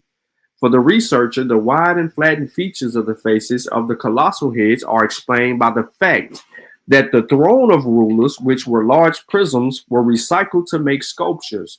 Reusing the thrones was important because, in addition to being a symbol of a ruler, this prevented bringing more rocks from other towns.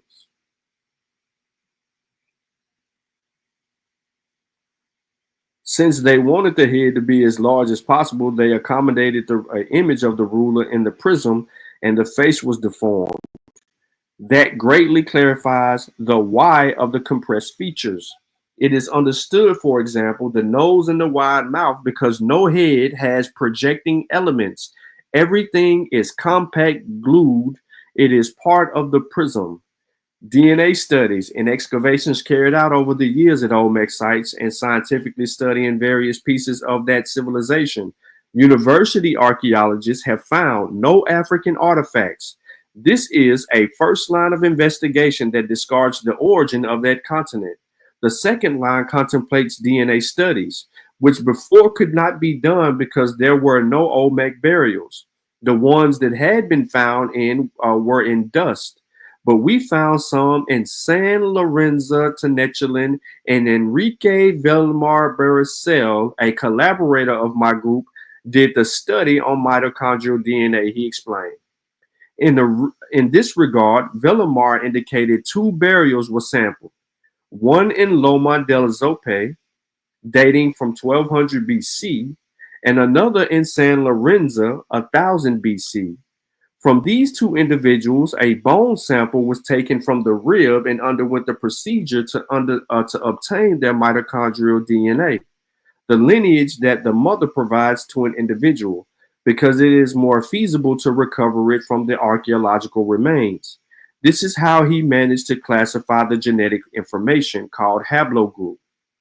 The genetic diversity of mitochondrial DNA can be classified according to the similarities that exist in various individuals, and they may share some mutations that make them different from other individuals in different geographic regions of the world. Hold on one second. Oh, had to do something. Yes, sir. All right. These differences make it possible to define which group they belong to, and thus mitochondrial DNA is classified in the haplogroups. We obtained that the haplogroup of these two subjects, and we learned that they belong to haplogroup A, one of the most abundant among the founding and indigenous populations of America.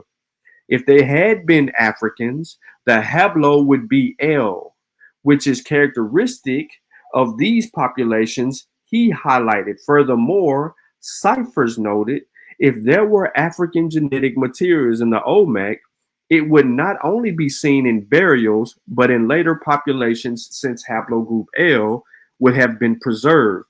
In 300 Mesoamerican burials from different periods, it is not present. Regarding the discovery of the colossal head 17, he commented, we were looking for houses and suddenly it appeared. It was like a dream. Each new thing contributes to changing the perception what the culture was like. Describing the Olmecs-America-s-First said they were the first civilization of Mesoamerica, powerful rulers, in a word, a civilization. That's coming from, yeah. So now, let me move on. Let me move on to the real deal. I showed y'all them present their little information, right? And then I stopped it. And then I just couldn't get through a lot of the shit that they was gonna say. But I need to let this play for like 5 minutes or a little bit longer than about 5 minutes. I don't even know if I got 5 minutes in it, but I want to get to this next point. Kept sculptures in Mexico in 1869. Dr. Jose Melgar Serrano reported, as a work of art is without exaggeration and magnificent sculpture, but what astonished me was the Egyptian type representative.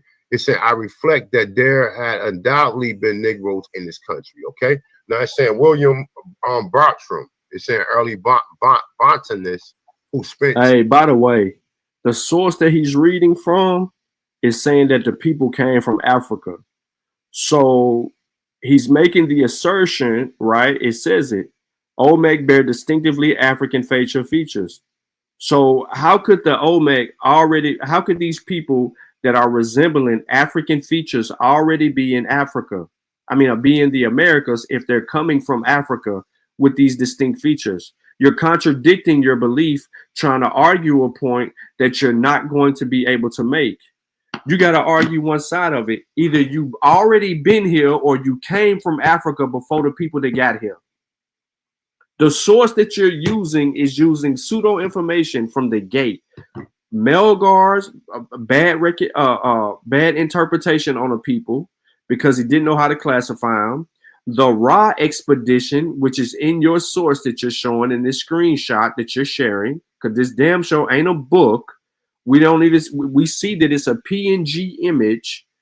And then the likes of Ivan van Sertima being quoted in here, along with Melgar, and which Ivan van Sertima is on down some more, but also Leo Wiener.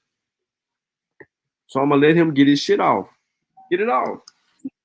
Time in the southeastern Indians with the southeastern Indians noted that the great pyramids, right, and mounds of the earth, the tarragons, it's saying the cubic yards, James Adair, the early traders among the Creek and Cherokee described state houses and temples as the following. Okay, so like there's so much evidence, right? Now look, don't stop reading. Now I think the person who made that book, you still with me, right, Jay? Nah, why you stop reading? Okay, all right. The book, Unexpected Faces, is Leo Weiner. I think that's his book, right? So it's saying Leo Weiner. Bro, you just said that Unc brought up a certain source, and then you don't even know who the author of the book is or the title. And then listen to what you're about to tell us. A Russian Jewish gentleman from a whole nother place that has no expertise in anything is finna tell you what? What is he finna tell us? What is Leo? This is how Ivan van Sertima gets into trouble right here. This is just them proposing And this is just a concept and a hypothesis. This is not factual. What? Remember, they're trying. How do you know if it's, how you know if this is a concept?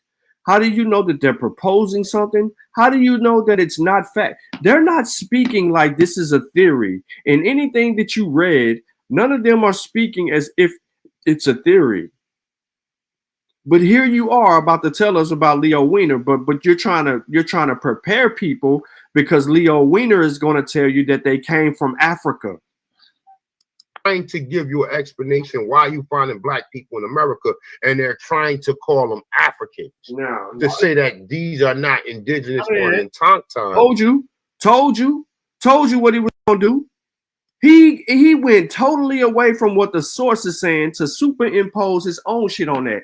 Based on everything that I read to y'all so far, I have not once superimposed anything on y'all. I didn't sit here and show you a gang of pictures and make claims that these pictures are of a Negro people or black people and African people. I didn't do none of that shit to y'all. But once again, here we go. When a source is on the screen and it's saying Africa all day long, now they're proposing something. They're theorizing. They ain't saying this as fact. No, yes, the fuck they are.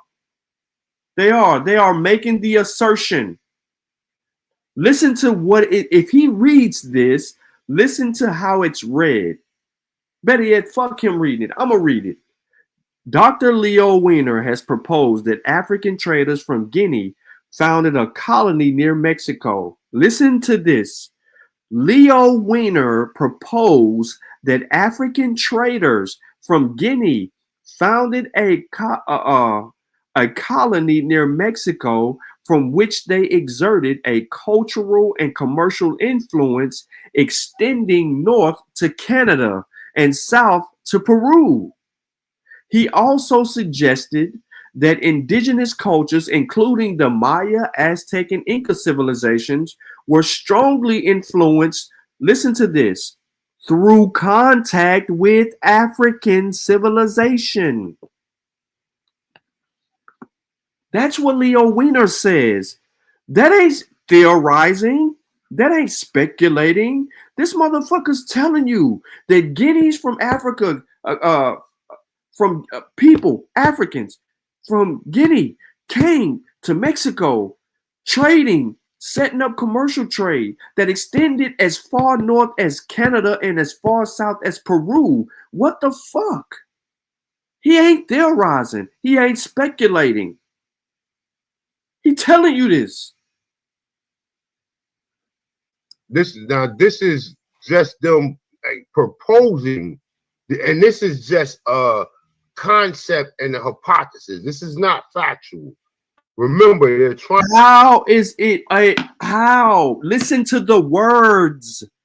Dr. Leo Wiener has proposed that African traders from Guinea founded a colony near Mexico.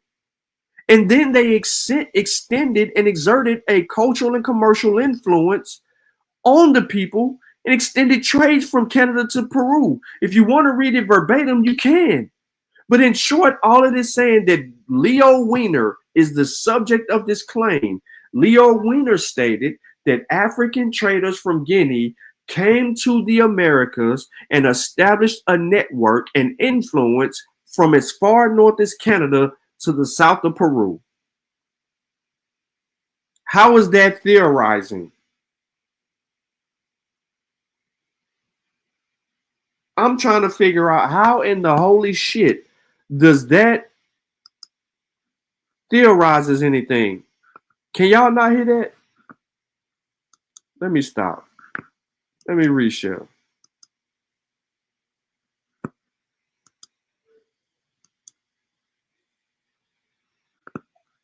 I want y'all to listen to this closely because what I'm about to get into, you're going to understand. It's going to make great sense. Trying to give you an explanation why you finding black people in America, and they're trying to call them Africans, to say that these are not indigenous or autochthons of this continent, which they don't have no actual evidence of. That's what. So don't think when they say Africans, I'm in agreement. No, I know that they're not Africans. They're trying to make an explanation to why you finding black people in America, which is the whole. No, that's not what Leo Wiener said.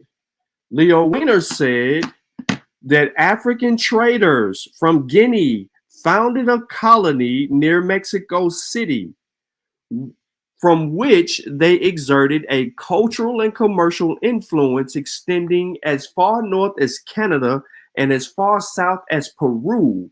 He also suggested that indigenous cultures, including the Maya, Aztec, and Inca civilizations, were strongly influenced through contact with African civilizations. So Leo Wiener makes a distinction between the people that were already here and the fucking Africans meeting with each other, and the Africans having an influence on the people that was already here. So now what you basically just said is all over the place, because you're insinuating some shit that Leo Wiener ain't even saying in this direct quote.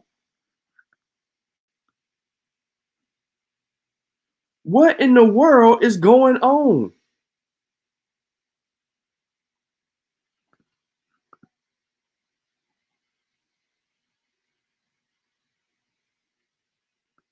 What you talking about? Drop what I'm reading from. What I was reading from earlier.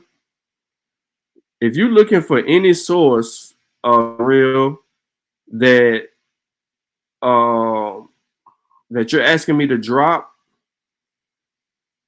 please refer to the description of this video. All my sources. I don't do a show. If you see me share something on the screen, it's in the description of the video. Now, if you see me Googling live, then it's not in the description because I'm pulling up something live. But all of my information is going to be in the description. I don't do people like that.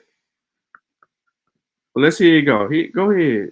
Go ahead. Set your crowd up so that you can turn them off of the word Africa, because African keeps showing up and you share the motherfucker saying fuck Africans, but the whole source you talking about got Africa all over.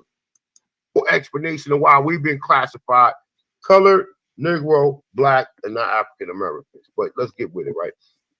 Listen to this. So he's saying, with Dr. Leo Wiener has proposed that African traders, now listen, African traders from Guinea founded a colony near Mexico City, from which they exerted a cultural and commerce influence. Now listen, a cultural and commerce influence extending north to Canada. Okay? Now, the Micmacs are coming from, what's the region in Canada? Oh my God, I can't think of the name of it right now. Halifax. Up in the Halifax area of Canada, right? Where the Micmacs at. But that culture comes all the way down into Virginia with the what's the writings? What's the writings that they find in the cave? Nevertheless, though, they saying that African traders from Guinea founded a colony in Mexico City, which when you go in Mexico City is where Tenochtitlan was at. Okay? Where Tenochtitlan was at. Okay? So they saying that exerted cultural and commercial influence extending north to China and south to Peru. Now, you really believe some Africans could come here and have that much power to have a fucking cultural trade from Canada to south to Peru, where we found more niggas and we found the chinchilla mummies that goes back over 8,000 years ago? He also suggests that indigenous cultures, including the Mayan, the Aztec, and Inca civilization, were strongly influenced with the contact with African civilization. Now, we know that they're not African civilization. They're just saying that because they're trying to make an explanation of the black people that they found here. Nah, that ain't why they saying that. That's not why they saying that. So that's why I wanted him to sit here and read that shit out to y'all, because I knew that he was going to do that. He was going to sit there and he was going to make some shit up. And he did. And then he pulled up this source. Human skeleton remains from Sabani de Bogota, Colombia, a case of Paleo-American morphology, late survival in South America. Once again, I don't know why he even bring this up, but this is telling you about the Paleo-American, which ain't the Autochthons, the Tauntauns, the Negroes, none of that bullshit. This ain't even gonna help. Now, I ain't even gonna waste my time listening to you lie. I ain't gonna waste my time listening to you lie. Then you bring up Walter Neves' old article that's been retracted and redacted, and he's simply saying that the first South Americans show a clear resemblance to modern South Pacific and African populations. That's what he was saying. Then he retracted his shit because he's talking about Lucia. So I don't even know why you even brought that bullshit up. Now, ladies and gentlemen, boys and girls, children of all ages, motherfuckers who gotta work tomorrow, people that don't gotta work tomorrow, it's your boy Sean P in the place to be. This is where the rubber meets the road. Here go the lessons. Here go the lesson. Here go the lesson. Here go the lesson. So the moral of the story for the day is this. I have to keep going back to something that I've done 1,000 times. Some of y'all have seen or me do this. So let's just get to it. So this is chapter 5 of Critical Thinking, Science, and Pseudoscience. You can see it right there. I made it so you can see it. Okay. Why can't we trust our brains? It says the human brain is immensely complex with an estimated 86 billion neurons and 100 trillion synapses.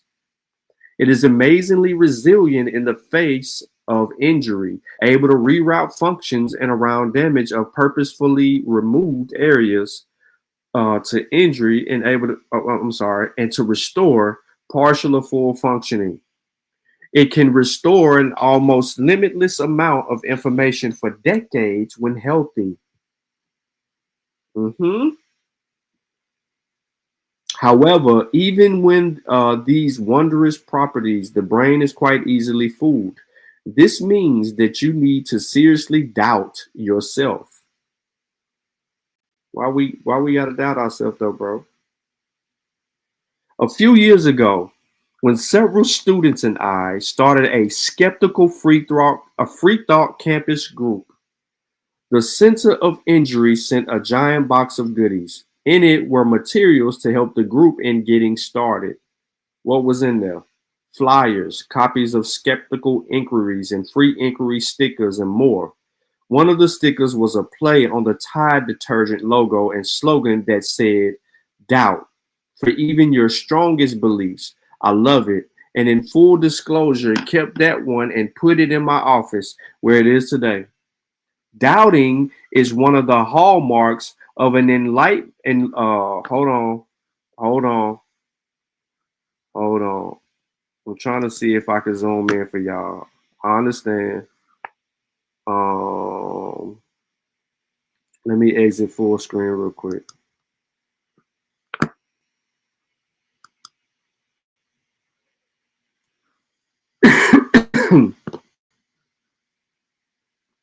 I'm trying to see if it'll let me zoom.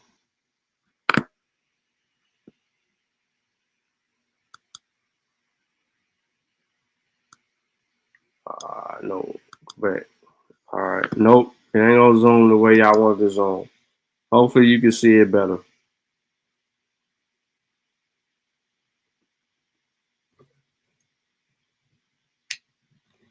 All right. So it says doubting is one of the hallmarks of enlightened mind, and that and the key to being a good scientist and a good skeptic. It is not enough to only doubt others, which we all do. Instead, people must also be willing and able to doubt their own beliefs and convictions across all areas of life.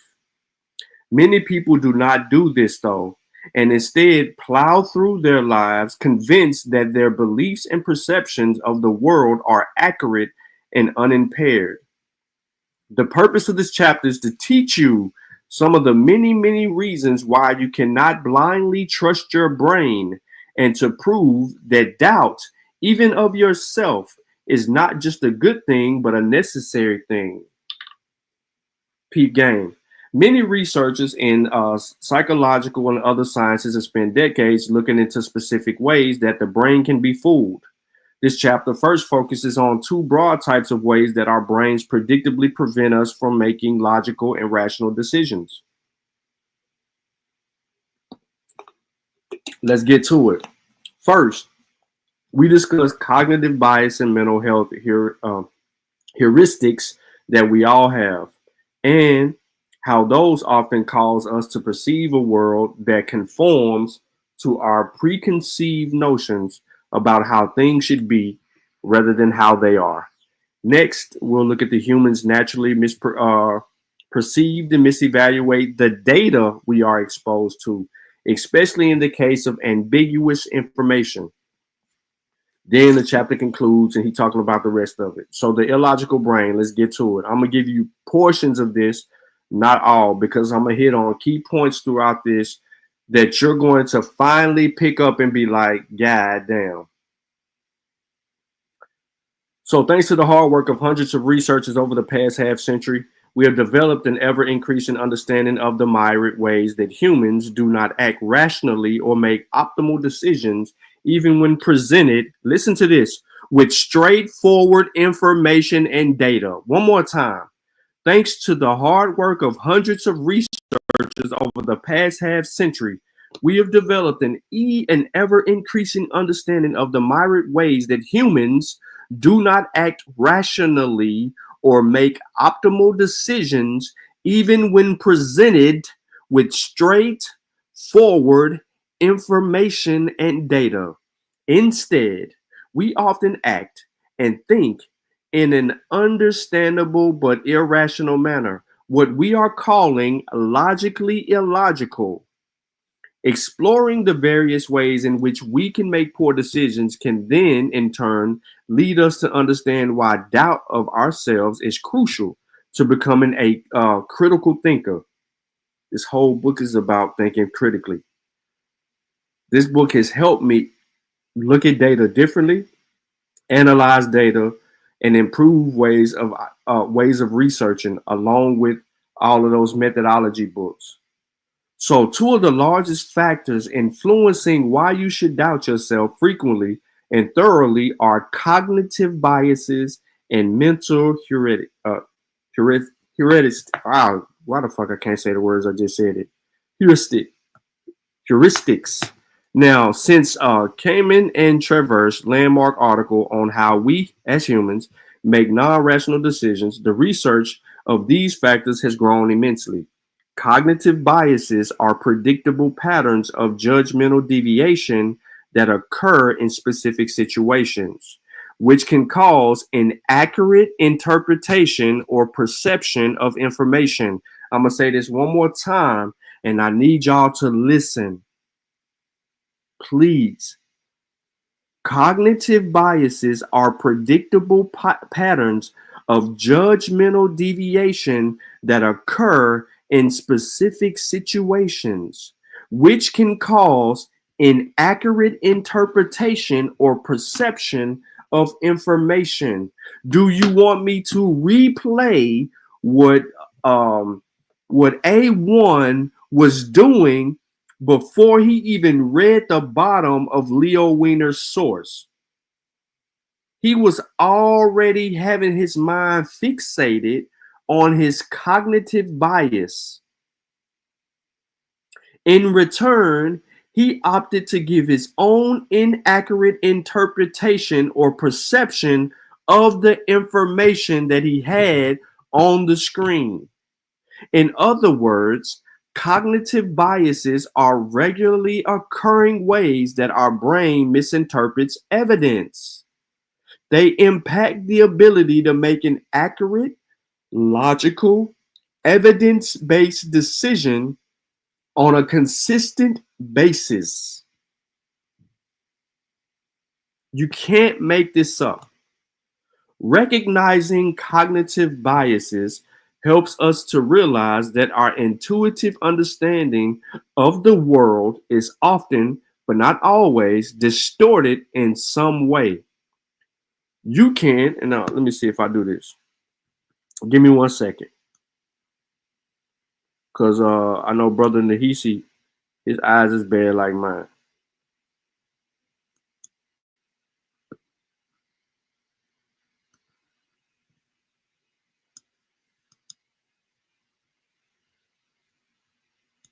I'll make it easier for everybody.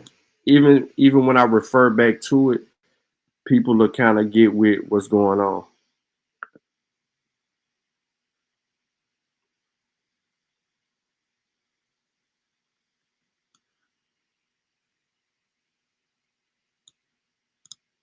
Let me change the color though. Let me change the color.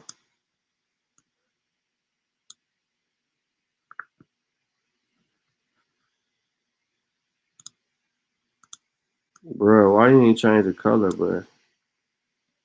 I'll come back to it. Fuck. Caleb, you loud, bro. All right, so I stopped right here, so I'm gonna reread it.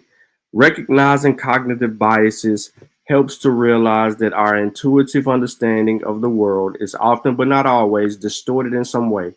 Once you understand that you cannot always trust your own judgment and therefore need to apply doubt to yourself, you are on your way to beginning to overcome some of them. Luckily for us, these are predictably irrational problems. And so by becoming aware of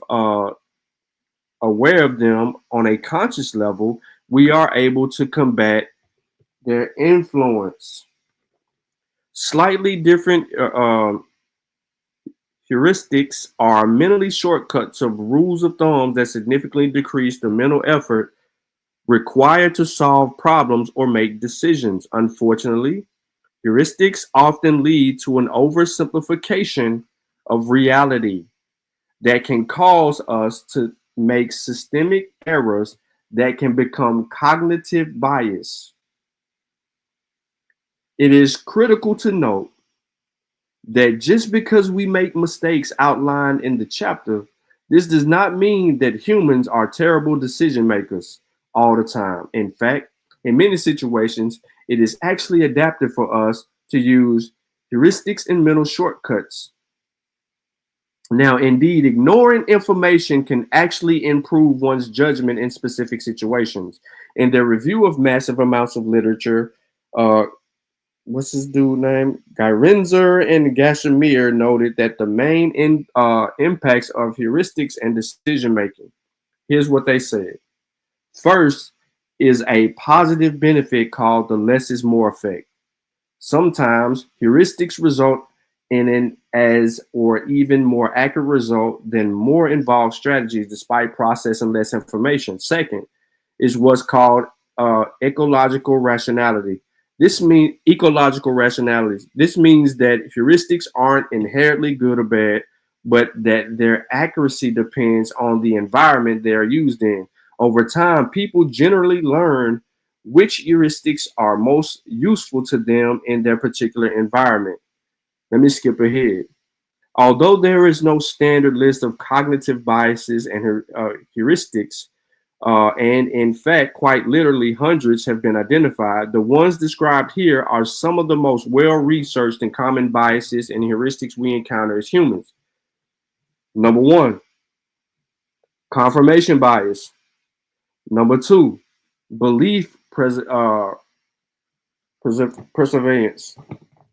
Number three, hindsight bias. Number four, representative heuristics. Availability heuristics is number five, and anchoring and adjusting heuristics. So I'm going to highlight, if my laptop will let me this time, confirmation bias, and then I'm going to skip a little bit of this. So confirmation biases are one of the most frequently encountered, most frustrating, and yet most understandable biases. Confirmation bias is the tendency of the individual to favor information that confirms their beliefs or ideas and discount those that do not.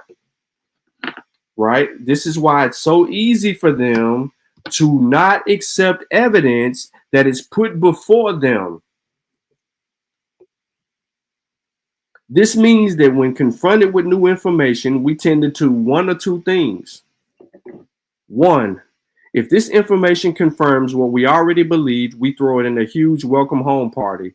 We unreservedly accept it and are happy to have it shown it. Even if it has some problems, we forgive it and forget those and welcome the new information into our brains with great fanfare. We are also more likely to recall this information later to help buttress our belief. Two, if this information contradicts what we already believe, we slam the door in its face and tell it to get the hell off our porch, and never come back, or we will call the police. We nitpick any possible flaw in the information, even though the same flaw would not get a mention if the information confirmed our beliefs. It also fades quickly from our minds, so that in the future, we cannot even recall being exposed to it. See, this is the thing about doing unbiased research. When I learned that I had to,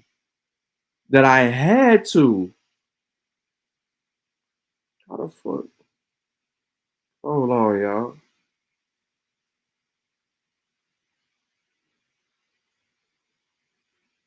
Listen, when I knew that I had to read about Islam from the opposing side of how I felt before, I knew that I was moving the needle in the right direction on how to approach real research so that I could come to an honest conclusion. I didn't want to read that shit. I already had my mind made up. I didn't care about it. I knew that it was the bullshit for what it was worth and how it entered Africa. I already had drew a conclusion. But if I was going to have a conversation with someone about a claim that they made specifically, then I needed to get familiar with the information from an opposing side so that I can be more honest with this information and then go from there.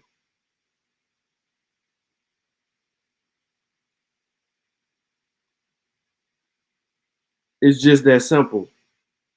That's where I was at with it. So, what happened?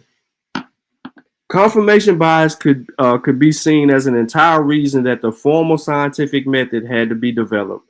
What? Say that one more time. The confirmation bias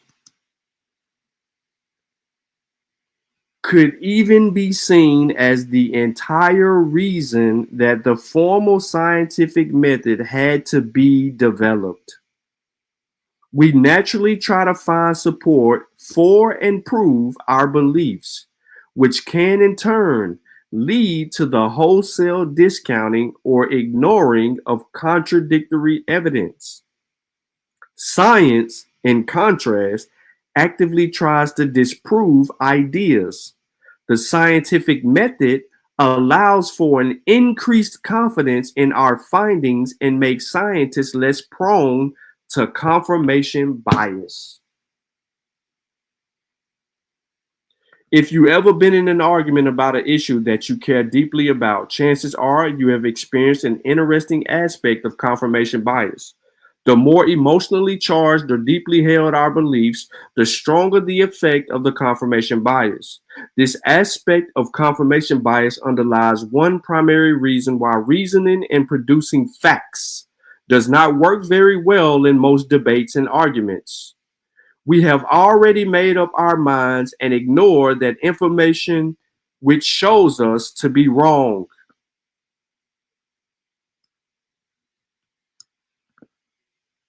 All the fucking time. Every time you talk to somebody with their mind already made up, they reject the information. That's why when Not a Coincidence was going on A1 channel and having these debates, I continually kept saying to the brother, do not worry about the people. Go there and teach.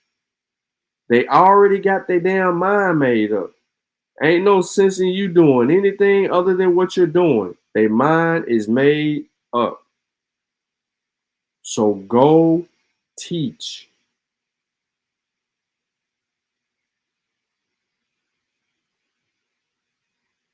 Period. Point. Blizzle.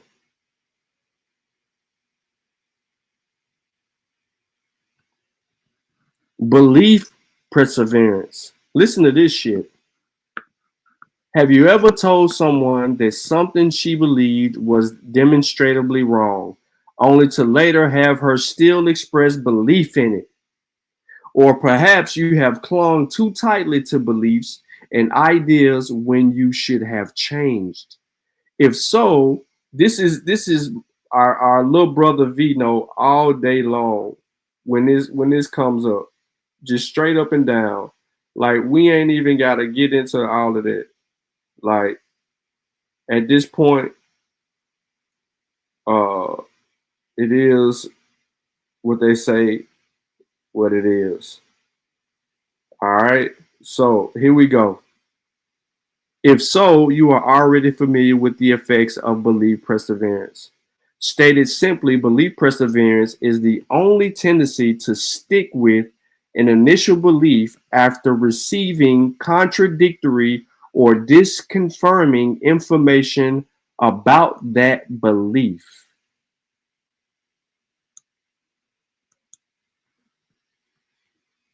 Come on now. We getting somewhere. We getting somewhere. Speaking broadly, we as humans tend to show three kinds of belief perseverance: self-impressions, social impressions, and naive theories. You may believe you have a beautiful singing voice despite your family evacuating the house when you take a shower. That's self-impression. Or perhaps you dislike a coworker even after he has done several nice things for you. That's a social impression. Maybe you have a specific belief about how the world works. For example, that the earth is stationary and the sun revolves around it. And even when presented with overwhelming scientific evidence showing the heliocentric nature of the solar system, you go with how you think things work. Naive theory.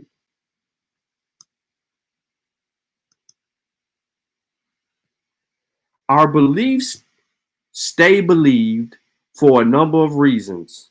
Among them, the availability of heuristic, illusionary correlations, and distortions of evidence. The illusory correlation refers to seeing relationships being two things: events, people, places, and activities, when in reality, none exist. Superstitions are prime examples. You see a black cat moving across the street, cross his path, and then shortly thereafter get a flat tire that makes you late for the job. You then look back and think, I knew I should have gone down a different road. In reality, of course, unless the cat had ninja-like skills and was able to actually jump onto your car and slice the tire, the cat had nothing to do with it. A more real world example would be praying for someone you care about to get better in the midst of an illness. Lo and behold, the person does get better, which you then attribute to your intentionary prayer.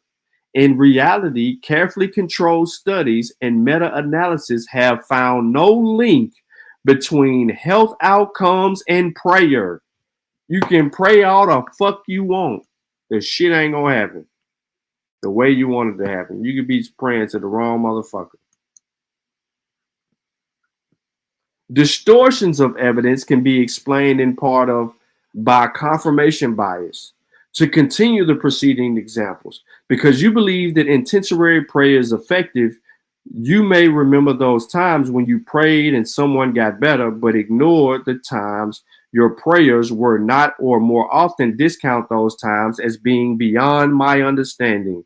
In short, you remember the hits, forget the misses, and distort the actual data in favor of making it support your beliefs. If you have ever told someone that you knew something was going to happen after it already did, you have likely fallen prey to hindsight bias. The hindsight bias occurs when we overestimate how confident we are in the outcome after the outcome is already known. This bias is commonly described as "I knew it all, knew it all along" fallacy. Here's an example of the hindsight bias, right?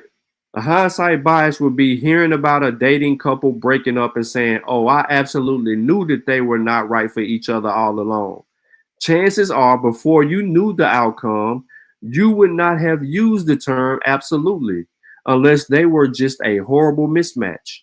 You may have said they probably would make it, or that there wasn't much of a chance when they were dating, but once you knew the results, you became much more certain of your previous estimations of the outcome. Whether a single construct, there appear to be distinct forms of hindsight bias. So let's get into it. You got memory distortion, inevitability, or foreseeability. In memory distortion, we accurately recall our early estimate of something occurring, which in turn distort our current estimate. I said it would happen. The inevitability from our bias occurs when one believes a past event was predetermined for some reason. It had to happen. The last kind of hindsight bias is the foreseeable form. This happens when you think that you could have foreseen something that has already occurred as occurring. I knew it would happen. Each of us is prone to each of these kinds of bias, but there is an interesting work that shows different types of inputs or reasons can impact what type of hindsight bias we show. So let's get into representative heuristic. And I'm not going to go through all of them. I just want to go over a few. So at some point in the past, each and every one of us, despite admonitions against doing so, judged a book by its cover. You see someone or something, and he, or it appears to belong to a particular category. So you attribute certain qualities to her, him, or it. Sometimes you're terribly wrong.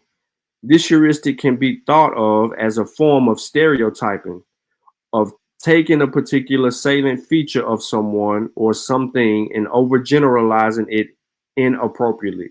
For example, let's say that your authors as teachers at a university see two students in their class. One is well-groomed and well-dressed, sits in the front row, appears to be paying close attention to the lecture, and is taking conspicuous notes.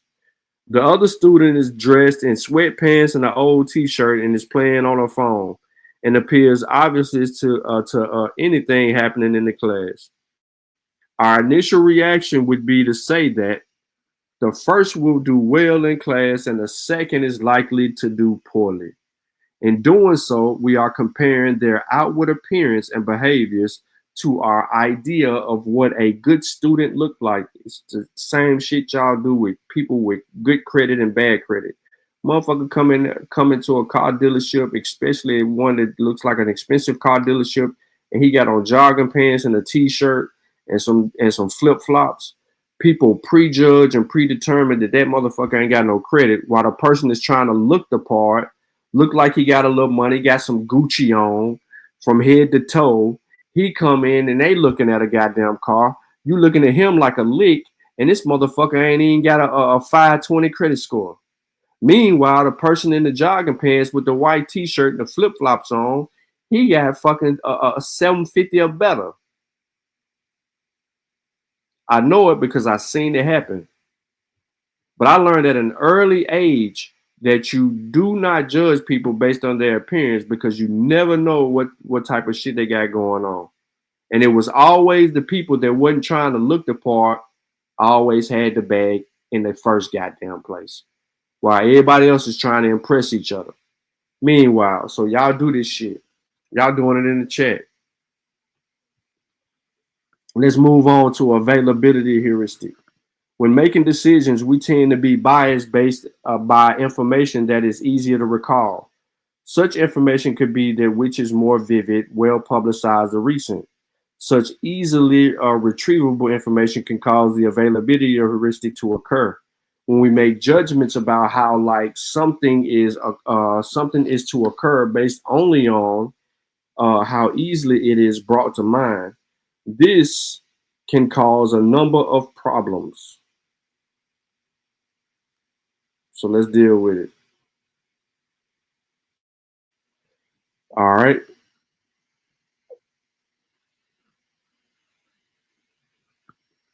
Much of the research on availability heuristic has has used a protocol similar to the following. First, subjects are presented with the question. They have to make a choice between two options in a response to the question, one of which is much more easily recalled because of the news coverage or recency to an individual.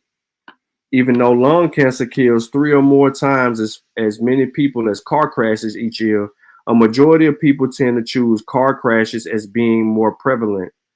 This choice could be made because they can easily recall a crash that they witnessed, were a part of, or saw on television or the news, but have a harder time retrieving information on a lung cancer death, unless, of course, they have had a recent exposure to a person or a story involving a death.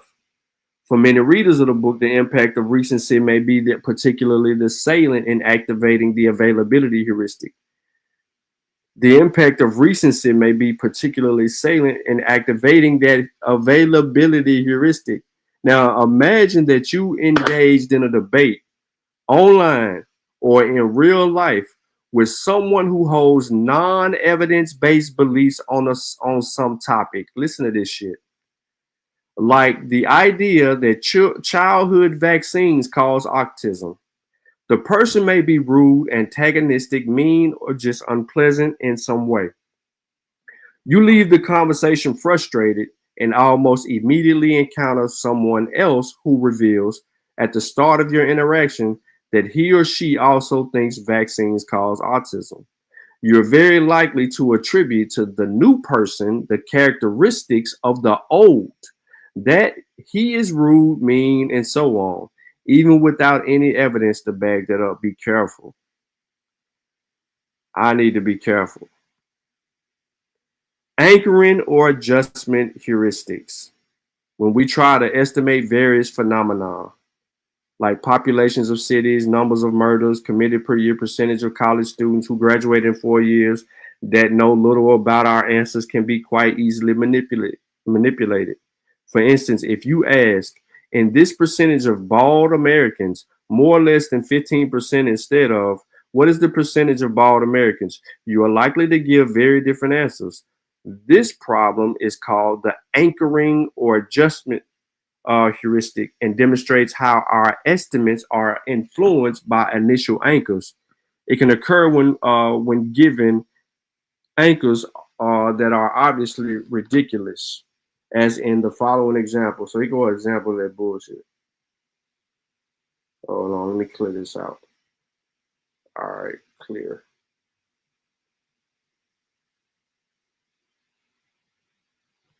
All right. Suppose someone asks, is the percentage of Americans who are skeptics greater or lesser than 0.0005%? And then later ask you to give an estimate of the number of Americans who are scientific skeptics. This person then asks your best friend, is the percentage of Americans who are skeptics greater or lesser than 95%? And later ask him to give an estimate of the number of Americans who are scientific skeptics. Odds are you will give a much lower than your friend, a lower number than your friend will, even if you may both have given similar estimates. If I had simply asked, what percentage of Americans are skeptics? Why does this happen? It appears that our estimates stay too close to the original anchor, regardless of the absurdity, and we fail to take into account other sources of information. That may help to provide a more reasonable answer. Our final estimates off by more than they would be sans anchor, because we stop once we reach the edge of a plausible range of the estimate. It is likely that the true estimate is closer to the middle of the plausible range, but thanks to the anchor, you stay closer to the side of your anchor. I'm gonna move forward because I'm gonna wind this shit down. By now, right? By now, y'all should be catching what I'm pitching, because there is a problem that lies in these conversations that occur when we're dealing with certain people. I'm not going to deal with the religious imagery in unusual places, like we got our brother. What's his name? 111 Truth talking about he's seen Olmec heads in some rocks in Northern California, where his claim is going to fall up under religious imagery in unusual places. But I don't want to get into that. I don't want to get into that. It's going to be murky. I don't want to hurt nobody's feelings. I'm only trying to hurt the right feelings. Seeing because of believing. All of us occasionally mishear or misunderstand things. This comes as no surprise to anyone who has interacted with other human beings. However, the human brain appears especially good at misperceiving information, in particularly biased fashion, especially if the information is uncertain or unclear.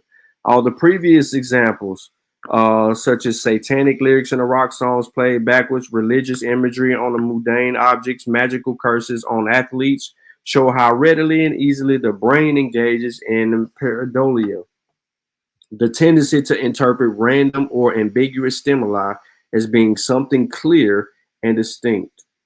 Hold up. Get up out of this bitch right here.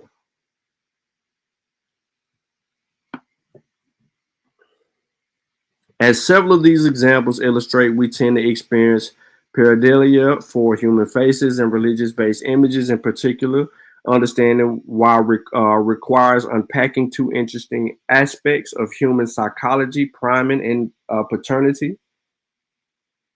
Priming is an implicit, non-conscious form of memory in which being exposed to stimuli in one context changes your behavior in another context, often making it more likable to recognize, recall, or otherwise pay attention to similar stimuli. For example, if I give you a list of words to look at that includes the word king, and then later ask you to complete the word K-I, you're going to say it N-G. You are more likely to spell king than kill or kind, because you have been primed. One clever study had children watch a cartoon and eat a snack. Half the children saw the advertisement for food while watching. The other half saw the advertisement for toys and games. The primed children, who had seen advertisement with people eating and talking about being hungry, ate an average of 45% more food than the non-primed children. Think about that. Let me skip ahead. Y'all want to get into Jesus? It's a good example. But backmasking and unmask. To examine the fears that many people expressed about backmask, I ain't doing that. Let me move on. We ain't dealing with jinxes. Y'all do that all the time with the Madden curse. It even talk about that. But I wanted to go over a few of those examples in chapter 5 of this book as it pertains to conversations that I continue to be a part of. And, you know, you're dealing with people and you have to understand these things. I have to do a better job at these things because I know, like, I'm studying this information, trying to get my shit right.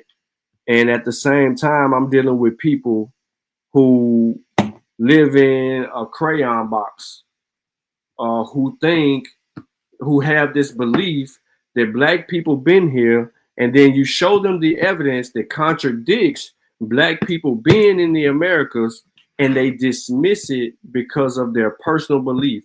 It's no different than Christians with Jesus or Allah with Muslims, right? Or Yahweh with the Israel, the Jews. Who gives a damn what it is? Or the Hindu and Buddha and etc. Right? These people are married to their beliefs. They're not going to divorce their beliefs because they're unwilling to challenge their beliefs. They don't know what it feels like to do unbiased research and come to an honest conclusion based on the data, which then would either put them in compromise with their beliefs or justify, right, why they should walk away from the bullshit, right? Right now, the hearts and minds of black people in America is on the line because of a group of people with a bias is projecting themselves on a whole nother group of people and trying to assimilate themselves into their culture, their history, their language, their traditions, their mores, etc., etc., and denying their ancestors' existence in those same realms, their experience and worldview, and what they endured, overcame, and gone through, and ended at. So you see these things like confirmation bias. It was on display.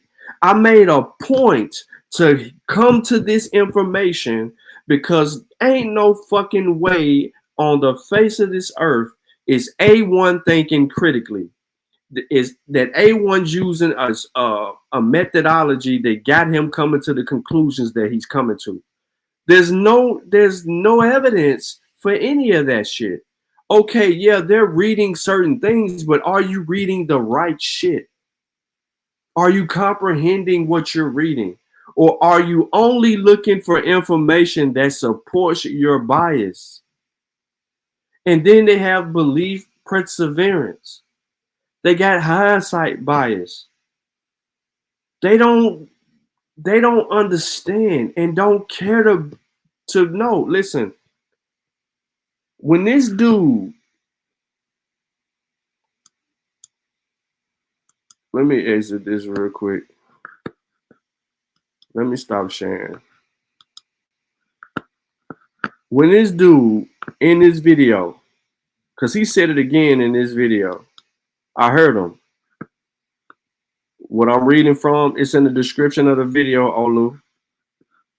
It's a book that I read from before, and I made it available on the other shows. So if you go back and you look at Science with Sean, and you look up critical thinking, science, and pseudoscience, there may be a link I think I put in there for people to be able to download the book for free on the Science with Sean channel. But anyway, when we pull up this video, he did the same motherfucking crime that he did on our A1 channel. I mean on AP channel the other day. The same thing. He got to talking about me debunking shit.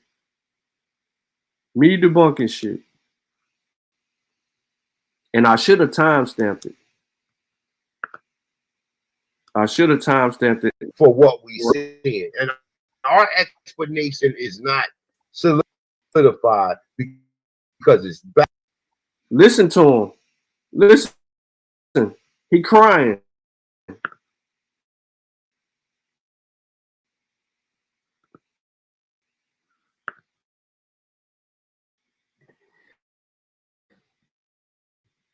I got something open that's slowing my shit down. Hopefully y'all can still.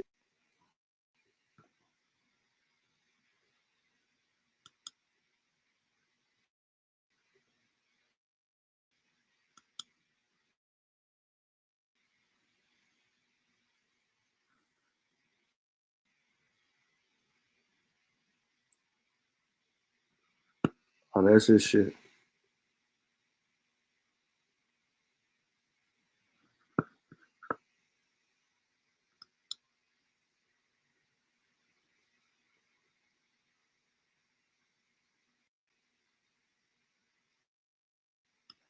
So document should we use? I think we got it sourced somewhere. But hold on. All right, let's get a source on that. So I'm not knocking y'all. Trust me. For looking at this,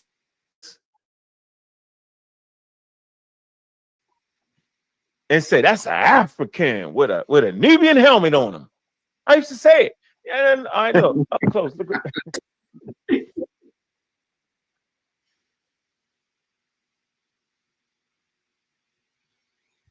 look at my nose, yo. Hey, bro, that ain't even me now, man. Look, make it big like that. Lift a little bit thinner. But see, this is racism, and y'all don't even understand it. Racism says that one, colonial power said, you're a Negro, and two, all Negroes have big lips, big noses, and peppercorn hair. There you have it. The true Negro. Now, once you locked in to the true Negro, anything you see that look like that, oh man, that's a Negro. It's called lookership.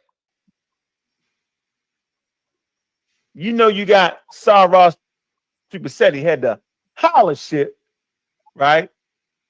And with the hollership, he used the lookership, right? So this is actually lookership. This is not based off of any empirical data. Okay. So what empirical the back of the page, and we see the continuation culture that those so quote unquote locks that you them ain't no goddamn locks. Them braids are mixed in with feathers and tassels.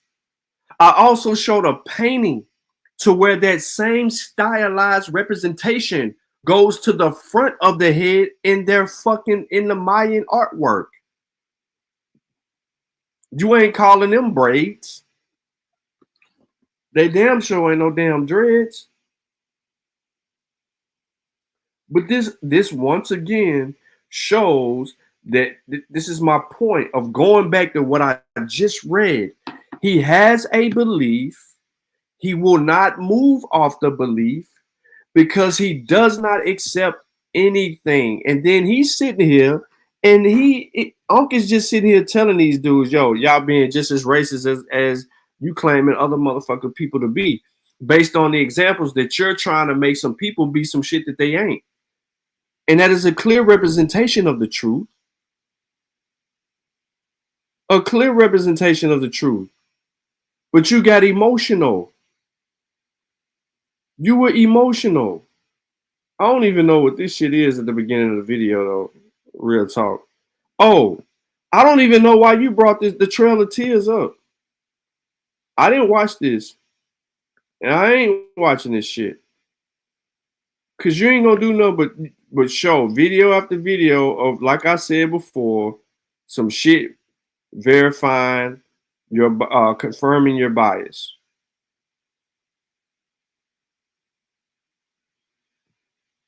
Because you do not understand proper research methodology and you don't know what the hell you're talking about. And you start crying and crying and crying and crying. And you did it during the show. Why are you gonna try to debunk everything? I heard that shit. It was early in the show you said that same shit. You're still crying. You're still crying. If you say the wrong shit, I'm getting at you. Period. I don't care nothing about your feelings. Fuck your feelings. The truth don't give a fuck about how you feel or I feel. Excuse my English. Yeah, so look, what I'm gonna do is say I'm gonna put this video in the. Okay, them are not black people. We got white people saying it, and then we got our own people saying you ain't got no so, white people. Look at all of the different fights we have to fight, and then at the same token, you got. Look at them crying. He go crying again, talking about he got white people saying that they black people. Bro, they don't know who the fuck they looking at. What are you talking about? And then you trying to use Melgar and then the whole Leo Wiener and then on the Van Sertima. Like, everybody knew that Melgar misrepresented and misinterpreted the data, bro. Like, we ain't even got to play with that shit or make it shit up, bro. Like, on some real stuff, we ain't even got to play that game, bro. Straight up. You know, the statements that they're saying are definitely disingenuous to the advancement of our people. Who the fuck is our people? Listen to this dude. This motherfucker is literally, listen to what he's saying. Listen to what he's saying. Without observation, you can't conduct a hypothesis or a theory or an experiment to come up with a... First of all, a theory, a scientific theory, is an explanation of facts. A scientific hypothesis is not just mere observation.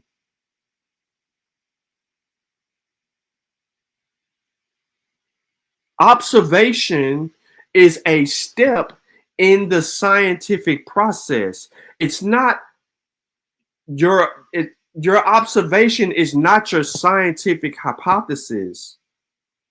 Your observation is never your hypothesis.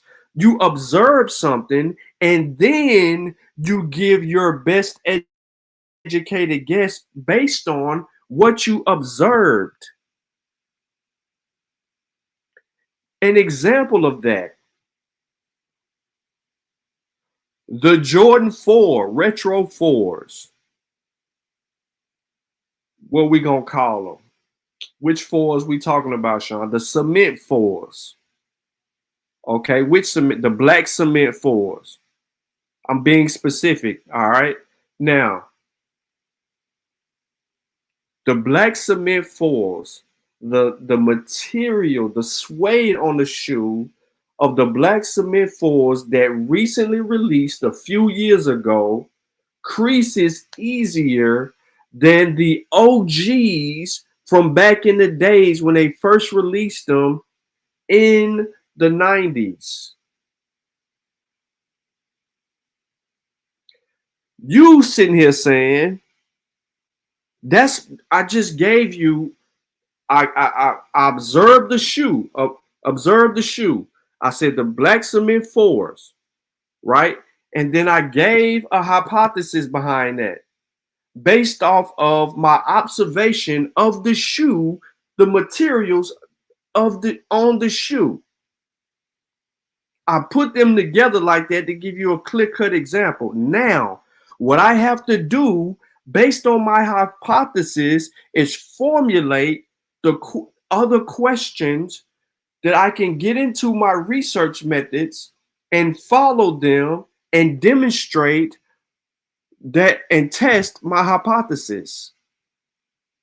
So once I formulate those questions and gather more information, and then I'm able to put the shoe through scrutiny to either determine if the shoe creases the exact same way as the shoe did in the 90s, then I'm wrong. I was wrong in that, and I got to go back and test. If I did something wrong in the test, I have to correct it. But if I show that it to be true, then my theory is going to explain how I arrived with the facts. I ain't finna sit here and give you an observation and then that is my hypothesis and my goddamn theory. That is not how science works. That is not how the scientific method works. That is not proper methodology. That is not what the hell you doing. As I told y'all earlier, but it keeps on with the bullshit. He keeps on with the bullshit. He tries to use this as a projector to insinuate what he's insinuating. But listen to him, because he's finna get mad. Conclusion. And if you keep relying upon these people who using educational racism, right, to tell you that your people Who wasn't the here because fuck they know it's not. in educational racism? Listen to the assertions. Educational racism. What the fuck is that? What is educational racism? What is educational racism?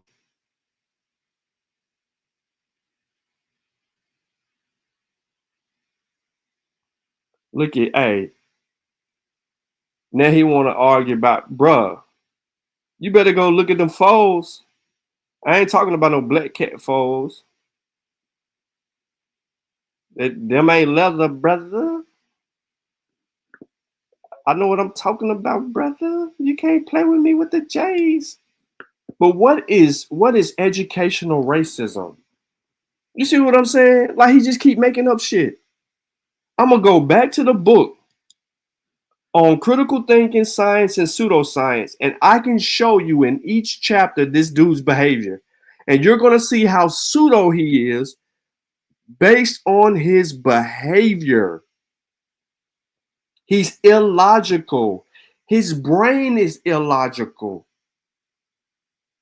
He immediately tries to find something that he could use as a defense mechanism to prevent the truth from being heard. Listen to him. Not in your best interest for you to be able to claim this land. It's more about the land. It's more about the land, and it's more about these people not going back into what they originally was. You know what I'm saying?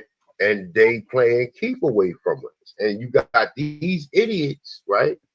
Because I gotta call at this point in time, I gotta call brother home an idiot. You know what I'm saying?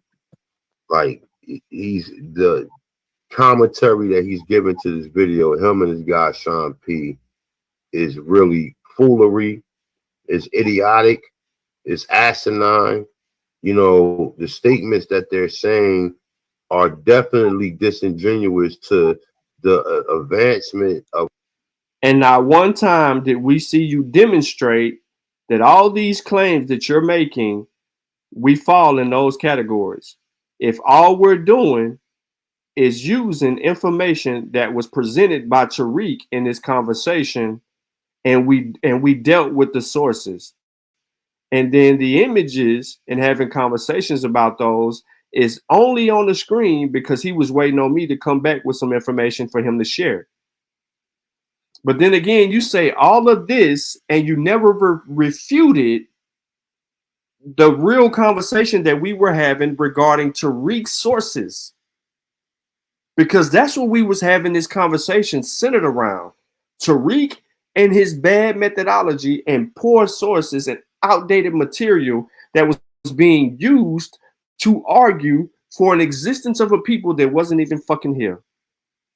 He just said, fuck the genetics. We're going to go by the accounts of 3 or 4 people who claim that they saw wild Negroes in the Americas, wild Negro tribes. And because you believe that same shit, you're unwilling to receive what was being stated in the video with me and Unc. And then you now have labeled Unc an idiot. Of our people. Everything is Africa, Africa, Africa, Africa, Africa. These are not Africans, even though you had other experts that came out and said it. But everything, if something been debunked with. Where are the people that's saying that these people are African? Where are the experts? We hear what you're saying. We ain't seen the evidence.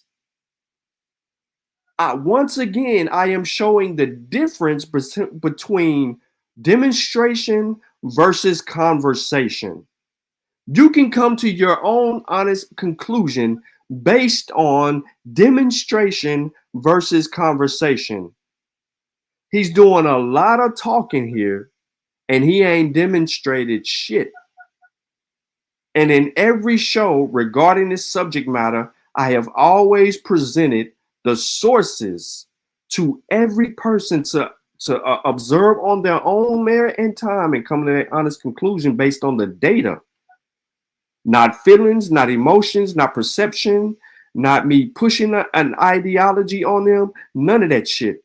Everything has been about, this is the evidence. This is what we have that supports X, Y, and Z. This is what we have that don't support X, Y, and Z. And based on the information that these opposing viewers are sharing, the goddamn sources they sharing don't even agree with them. And here is another example of you trying to misrepresent what the fuck me and Unc talking about, because you have no fucking argument. You don't have the data to support the shit that we're refuting. And here you go about debunking. With just another explanation. See, a lot of these things that's being debunked are just explanations. They're not actually using science, because what science can you conduct to say that the back of the Olmec heads are not braids? I don't know what science you can conduct. You can't. The actual people are not walking or living here. We only can compare and contrast that to what we see the people who they look like, or what ethnicity or race that they look like. We don't see long hair coming out the back, because listen, think of it like this, right? Even when they show you the so-called Mongoloids, right? The Mongoloids got straight hair, and their hair is not air length. It comes down to their shoulders, right? So if you don't see the back of the Olmec hair, and you don't see any hair present, right? You don't see no hair. So everything is based on the interpretation of observation, and everything that we're debunking is in the realm of observation, because there's no data out there that exists beyond observation. That's your claim? That's your claim. So we don't have evidence from archaeologists that are going into the culture and breaking down the specifics and the details of what the fuck we're looking at. So curators are irrelevant. The culture is irrelevant. The data that has been extracted by the people who are writing this shit in their own view is irrelevant. How in the fuck is that even a thing? That's like you saying, when I was standing on a corner, handling my business and doing my thing, based on your observation of driving down the street, I wasn't doing nothing but standing on a motherfucking corner, making myself hot, just standing right there. All this activity around me, all these cars pulling up and pulling off, I'm just standing on a goddamn corner running up the cars for no goddamn reason. You don't even fucking know what's going on. My point is saying me standing on a corner and cars moving up and down the street is this. The people that were there during the time, you're acting like they're not writing. They got fucking Mayan manuscripts. They got fucking other shit down there that's giving detailed examples of shit. They have people that have been there that ain't never left the fucking grounds. Who you trying to steal from? And then telling you that they always been there, that they are these people, that they are X, Y, and Z, and the significance of the howling monkeys, the jaguars, and other motherfucking anthropomorphic shit in their fucking culture has certain meanings and interpretations in their artwork and culture. So why is you saying this dumbass shit right here, bro? Go ahead, start crying. Present, then you automatically have to assume that the back of the braids that we assume is braids are actually fucking braids, because you don't see no hair. Time out. You ain't even make no motherfucking sense. You said that we are assuming, we must rightfully assume that the back of the hair is braids because we have to assume that. No, that ain't how you come to a conclusion based on your assumption, motherfucker. Science and data don't work based off your assumption. You need evidence to come to a conclusion. This dumb, you trying to sound smart, you keep sounding dumber and dumb. The more I listen to you over and over, bro, the more you continue to be stupid as fuck. I'm telling you, to me, maybe somebody else won't think so harshly of you, but to me, you sound stupid as fuck. Listen to your dumb ass. Mongoloids got straight hair. And their hair is not who the fuck you calling Mongoloids? Because that motherfucker you talking about with them braids to the back is the same motherfucker you calling the Mongoloid. Yo nappy-headed Negro ass. Ain't no nappy-headed Negroes here before Columbus, motherfucker. Get over it. You're lost. You're wrong. Hair length it comes down to their shoulders, right? So if you don't see the back of the Olmec hair and you don't see the back of the Olmec hair don't even come down to the shoulders, nigga. What are you talking about? But go ahead, say what you gotta say. See any hair present, right? You don't see no hair present, then you automatically have to assume that the back of the braids that we assume is braids are actually fucking braids. Because you don't see no hair. The back of the braids that we assume is braids is actually braids. How? Everything is based on an assumption. We just read through chapter 5 that talks about cognitive biases are predictable patterns of judgmental deviation that occur in specific situations, which can cause an inaccurate interpretation or perception of information. In other words, cognitive biases are regularly occurring ways that our brain misinterprets evidence. They impact our ability to make accurate, logical, evidence-based decisions on a consistent basis. Recognizing cognitive biases helps us to realize that our intuitive understanding of the world is often, but not always, distorted in some way. Once you understand that you cannot always trust your own judgment, which in this instance, you ain't even trusting your own judgment. You guessing, believing,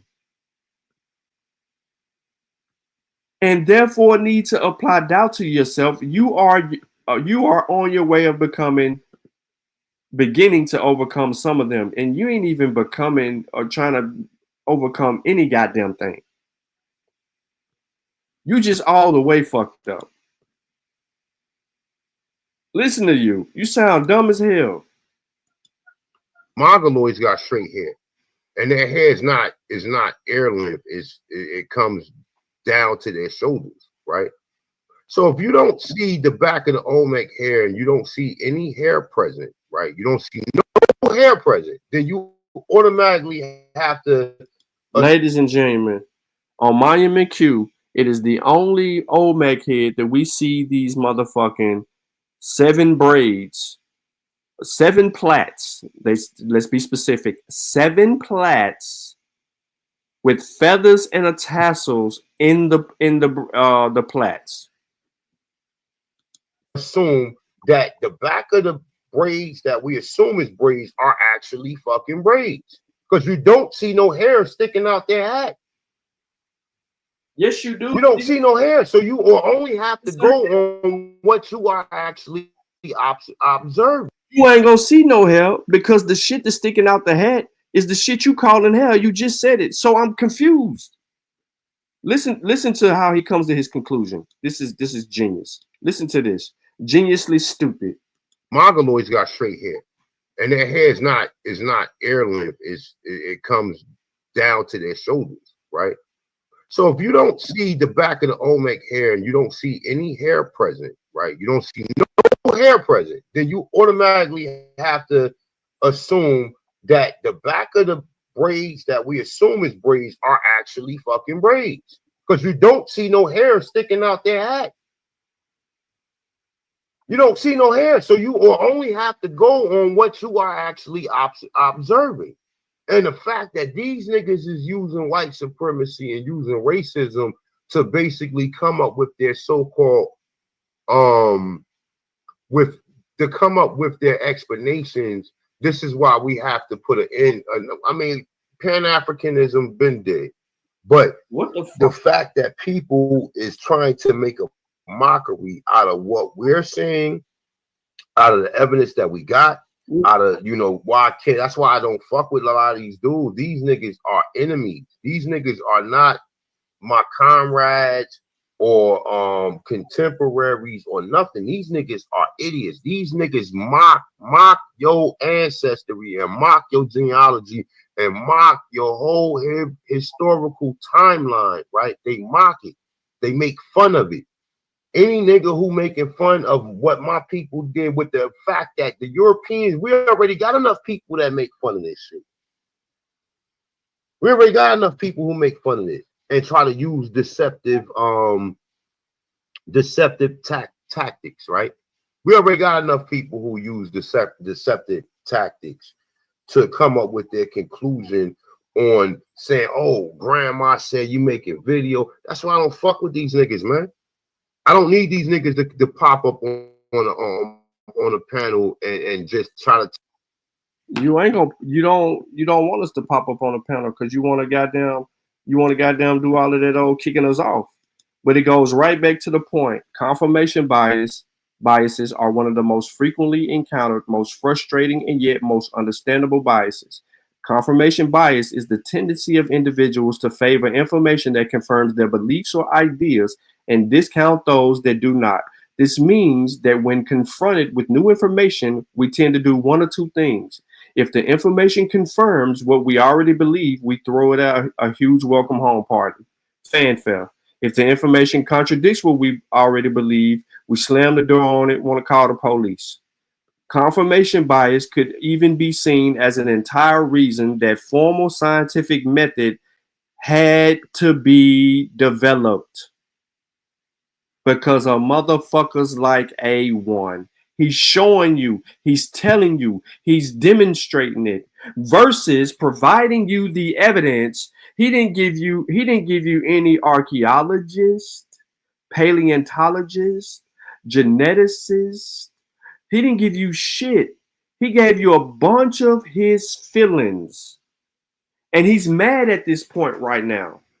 He talking about he don't like us. We the enemy. We talk about grandma said he don't want to be around us. It's fuck no, fuck you, motherfucker. You the one deceiving people and running around here crying because you keep getting debunked. And then on the last two shows you done made, you crying about me motherfucking debunking your information. And you over there talking about everything don't need to be debunked. Yes, the fuck it do. Listen to what the hell you saying. You crying. You didn't demonstrate anything. This is why I can talk right now, because I put too much information forth to sit back and now be able to really show and demonstrate why you don't know what the fuck you talking about. As clear as day. Take over the whole bill, right? Take over the whole bill with their nonsense, and then just make us more. Because when we see this shit just pisses us off.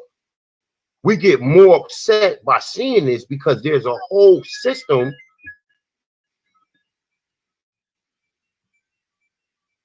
How the fuck is you Peace upset? God, man. Peace God. We got a whole system that has $1 million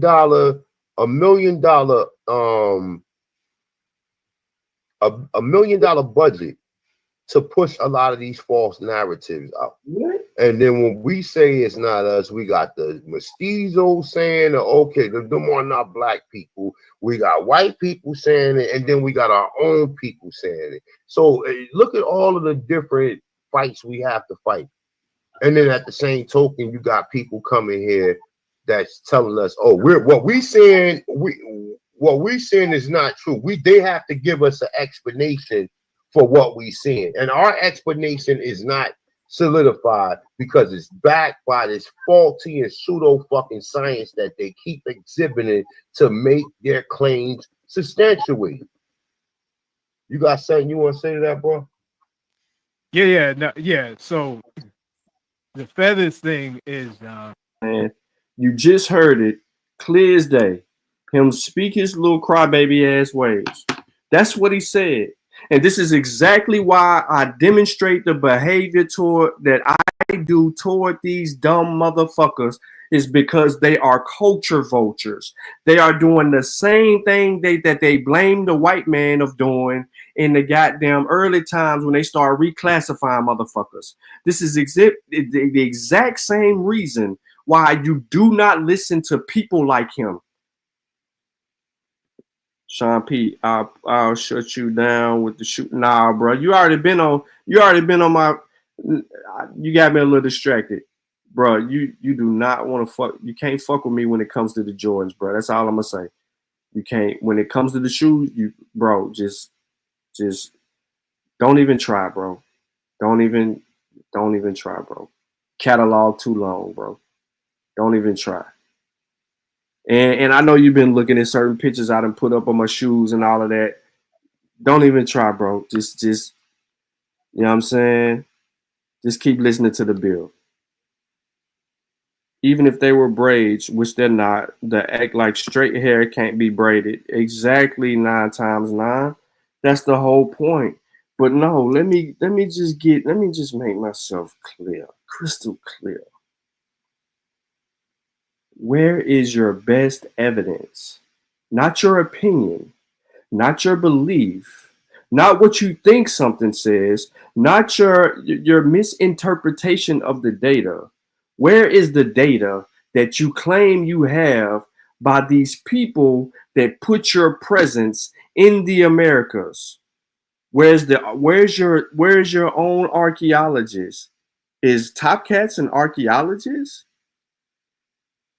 Where are your books? Where is your language? Where are your cultural norms and foreways, etc.? Where is your rock art? What is your burial methods? Right? What war was waged by your people when you saw the Paleo Indians coming into your territory? Because you damn sure didn't try to fight these motherfuckers. You damn sure didn't try to resist these motherfuckers. You damn sure did, you know what I'm saying? You was a ghost to them because they don't even mention you. When the Paleos entered the Americas, they don't even see nobody. It was uninhabitable. The landmass, that big ass mile long, I mean, come on, man. It was uninhabitable. There was no land right there. The ice was too. Come on, bro. You ain't dealing with that, bro. You ain't even going down the Kelp Highway. We can't find no bones, stones, DNA, none of that. We can't find nothing. But these people, you ain't got none of the haplogroups that was mentioned in this bill today by me. You ain't got none of the evidence that we can substantiate. But then I can show you information where motherfuckers is coming over here with black people on the ships and then presenting these black people in different parts of the Caribbeans, Central and South America, and then on into North America a little bit later on. You want to ignore all of that. It doesn't align with your belief. You want to be Olmecs, nigga. What the fuck is you doing in Central America and your ass is in North America? The Olmecs ain't got shit to do in North America. You is not one of them. You ain't got none of the haplogroups that link you to these people. So how the fuck is you related to Olmec?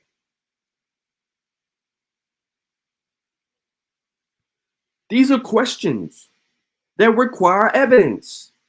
You keep ducking the smoke. You keep ducking the smoke, bruh. I tag your name. I don't put your name. I tag you to the video to let you know how full of shit you are. And now you go on an AP channel And you talking about everything don't need to be debunked, man. Why they gotta debunk everything, man? They trying to take this from us, take that from us. Now we gotta fight them. We gotta fight the mestizos. We gotta fight the white man. We gotta fight all these different. You know why you in all of these goddamn fights? Because your belief originated in 2016, 2017, motherfucker. Before that, people wasn't running around here talking about they been here, that they were Atanchanons. Nigga, you was a fucking RBG Moore before you became a goddamn quote-unquote Aboriginal. You and everybody that you was fucking with, you was claiming Moorish bullshit. And you wasn't even on fucking YouTube. What is we running around here talking about? That's why you can't get rid of the black everything. You're the same person that said that Abraham Lincoln was black, that George Washington was black, that people that we know that was fucking white was black. You made every fucking body black. What up, Donna? I got the video. It's on his channel as an upload.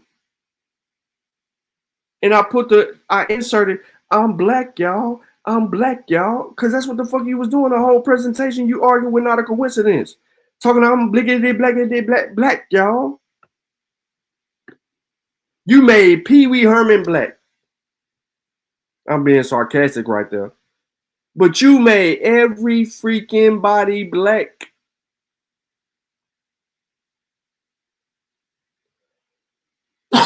And your reason for that was to come out and say, this is why. Because they reclassified us during a certain period. You don't even know what the hell you talking about. The white men came over here. Hold on. Let's just keep it a buck. Based on what you're claiming, you claim that the white man came over here, robbed you of everything you ever known, and English is your language. But the white man came over here and robbed you of everything that you know, but the goddamn Native Americans ain't lose shit.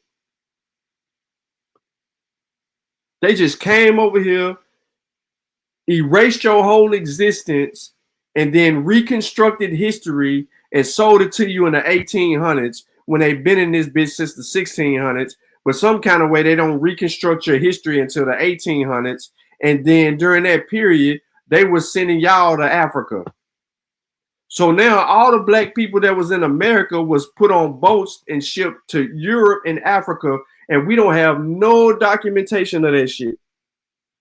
But we got documentation of them contracts coming from Europe into the Americas full of boats of white people that ended up in the Americas under servitude, serving 3-4 year contracts, paying for their existence to be here. And then we got 50,000 people that they were banishing from Europe who were criminals. We got the documentation of that coming to the Americas, but we ain't got no documentation of your black asses being a reverse slave trade or being in the goddamn Americas when they began to colonize this bitch.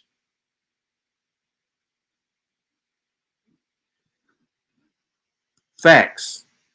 Abos ain't got a burial ground. We can go find black burial grounds everywhere, and all those black burial grounds all have African mentioned in them. This is what we did with our X, Y, and Z. They commemorated the grounds where Africans were buried. Gave them little stone heads. You know what I'm saying? Some of them had their names wrote on there with the date. Maybe be a first name and the date. No matter the cause of it, whatever they use to identify it, they placed them. But you mean to tell me you can't take me to one fucking Aboriginal graveyard or site?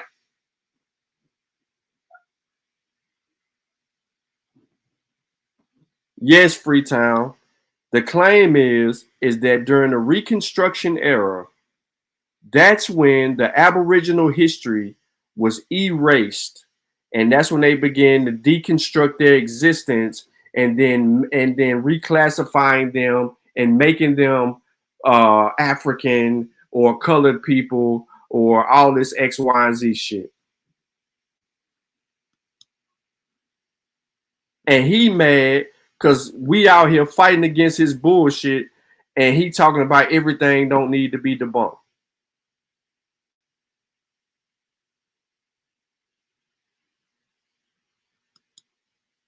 You don't believe me? Okay. You don't believe me, huh? I already got it on the video from yesterday, but I just want to have a little fun right now and show y'all how Denzel and his counterpart get down. Yeah. Give me a second.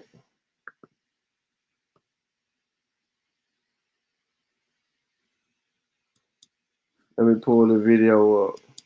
And then they made a whole nother video that I'm just aware of. And the only reason I'm aware of it now because I just went over there on Ab channel or Denzel channel.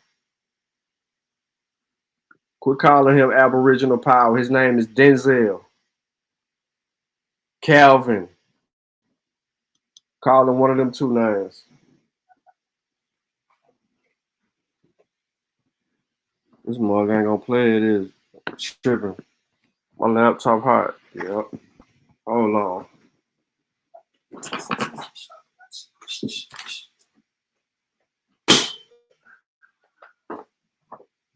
And then he came on so hard, boy. Really. Hey, come on, bro. Play the video. 1 second, y'all. I'm refreshing it so I can play the video.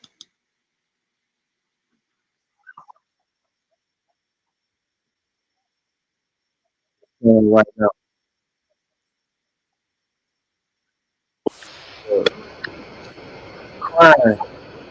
Crying.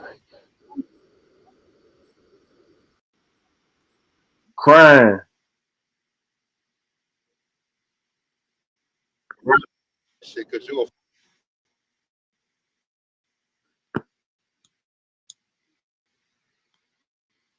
Damn. Hold on.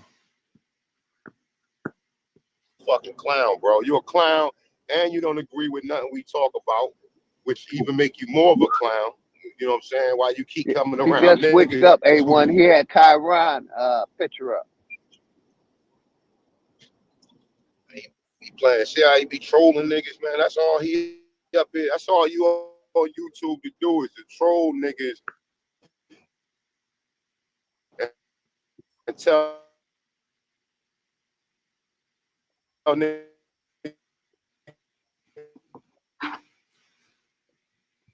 Africa except the spirit. You'll never hear that nigga mention anything else. But nah, AAP, I wanted you to hear about I wanted to see that you see that build I did yesterday. I didn't get to watch it in totality, but I did peep in there about some nonsense them silly guys Sean P and Unc was talking about. They're trash, man. Hopefully those guys got to see a building. Oh, he was in. Sean P is Mossy Clan, right? Yeah, I tagged him in the video. I tagged him in your video. Okay. I shared it and tagged his ass in it. So if he showed up, that's good. Did he pop on the panel? Well, nah, he can't come on the panel. He wasn't allowed. But I'm gonna do a part 2 to it, and then Look at that. He can't come on the panel. He ain't allowed. You see how you contradicting yourself, bro? Because you just said something about the panel a second ago. Now he can't come on a panel. He ain't allowed. Confirmation bias. Why ain't allowed? Tell him why ain't allowed. Part 2, he's gonna get the Short Bus Shorty Award for the year. Him and Onk. I know Onk probably ain't gonna be in attendance, but he could definitely give Onk his award. See, we need to start giving out the slow but shorty awards and shit. The golden helmet. You should have let him on the panel because he's an easy guy to debunk. He's just over emotional. So he's an easy guy. I was on my way out. To debunk. If I'm easily to debunk, why y'all can't do it? If I'm easily debunked, why is y'all worried about me? Y'all should have already been able to straighten me on out. Y'all could have been got me off YouTube. Y'all could have been demonstrated how I don't know what I'm talking about.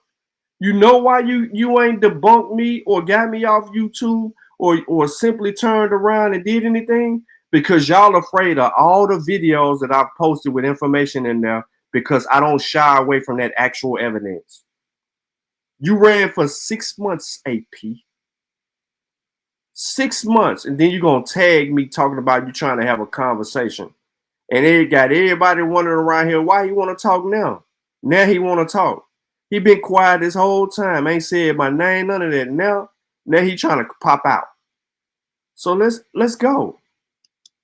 I'm gonna extend an invitation for him to come on and speak. Hey, my channel is always. He did a whole part 2 video, ladies and gentlemen. He did a whole part 2 video, and didn't nobody tell me about it, and it was never extended to me. The video that I played earlier was his part 2, and he's saying that he's going to extend it out to me. I never knew nothing about the part 2. Somebody sent it to me saying that your name in the title, and then Apollo was like, "Oh, he killing y'all over there," and he ain't did nothing. Another fool. Go ahead though, but listen to what he finna start. I don't know why these guys avoid hitting my link. No Diddy, man. That nigga ain't coming around. That nigga. This is what I mean. This is what I mean by these guys. How many times? Listen, hold up. It's people still in here. It's people still in here. How many times have y'all seen me go over there on his channel and hit the link on his channel and get at them?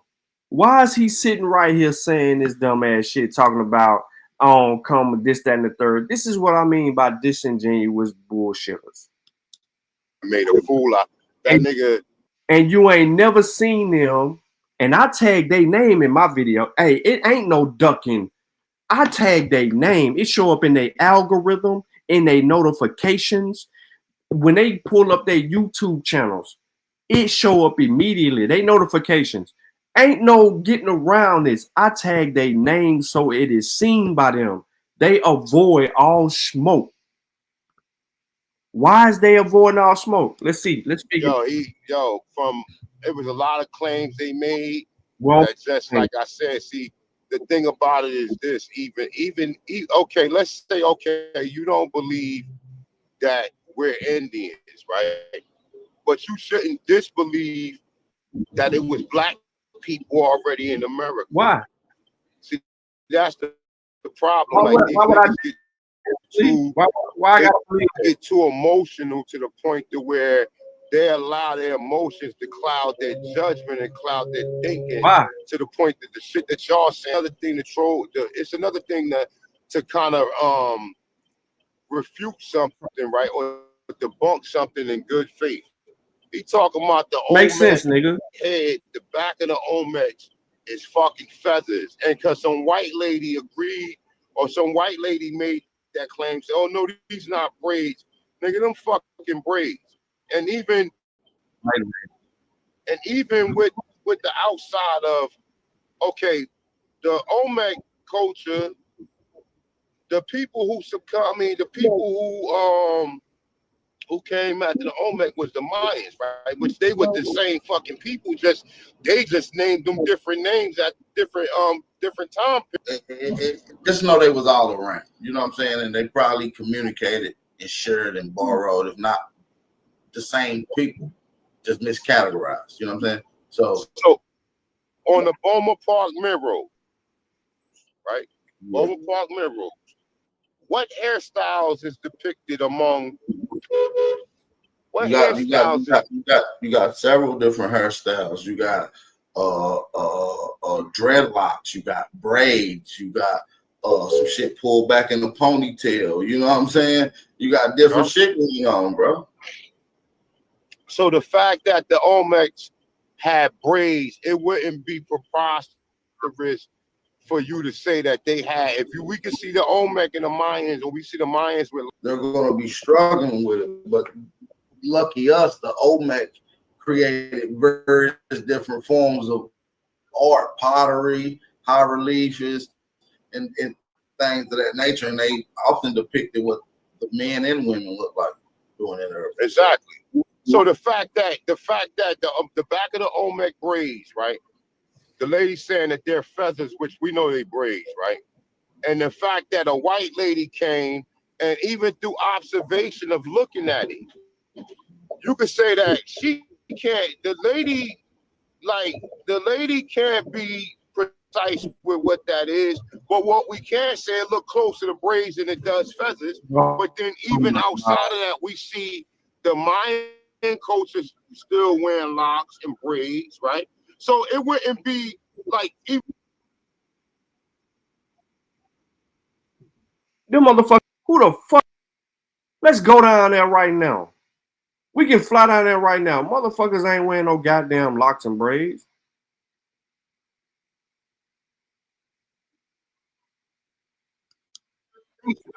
and comparing and contrasting, you could see that two cultures that was highly related to each other wearing the same fucking style haircuts.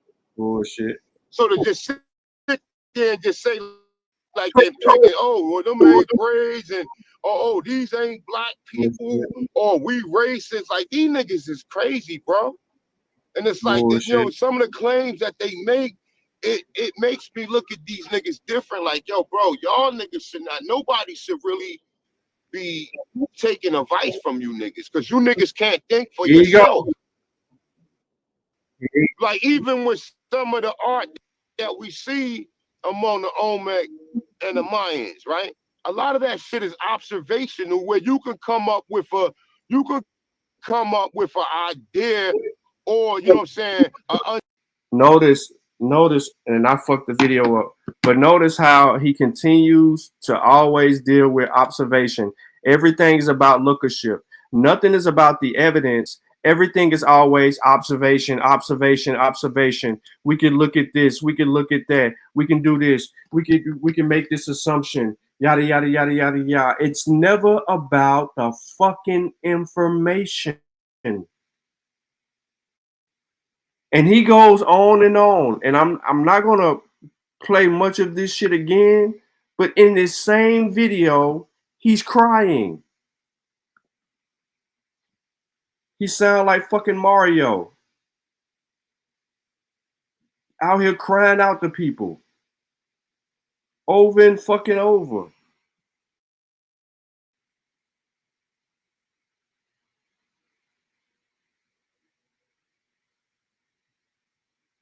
With your eyesight or your vision, or bioptically, your eyesight ain't obviously telling you exactly what's going on. What other group of people, and you can even see the texture of the hair.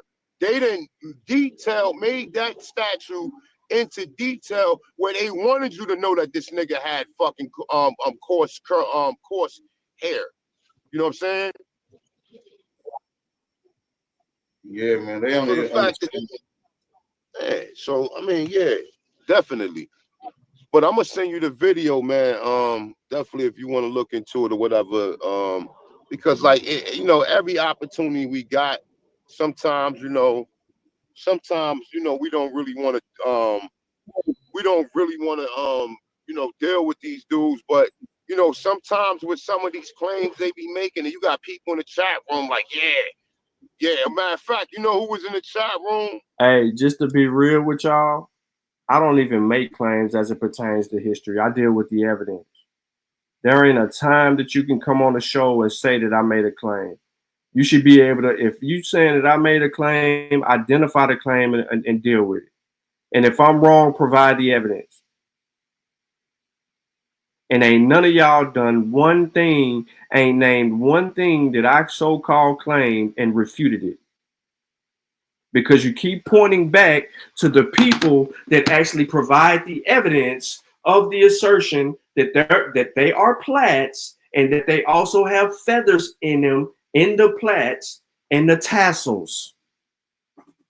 You was up there like, I don't know what this little circle thing is. You was doing all of that, dumbass motherfucker. Rob Noxious.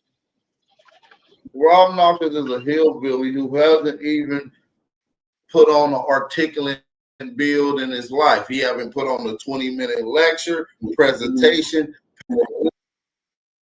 PowerPoint.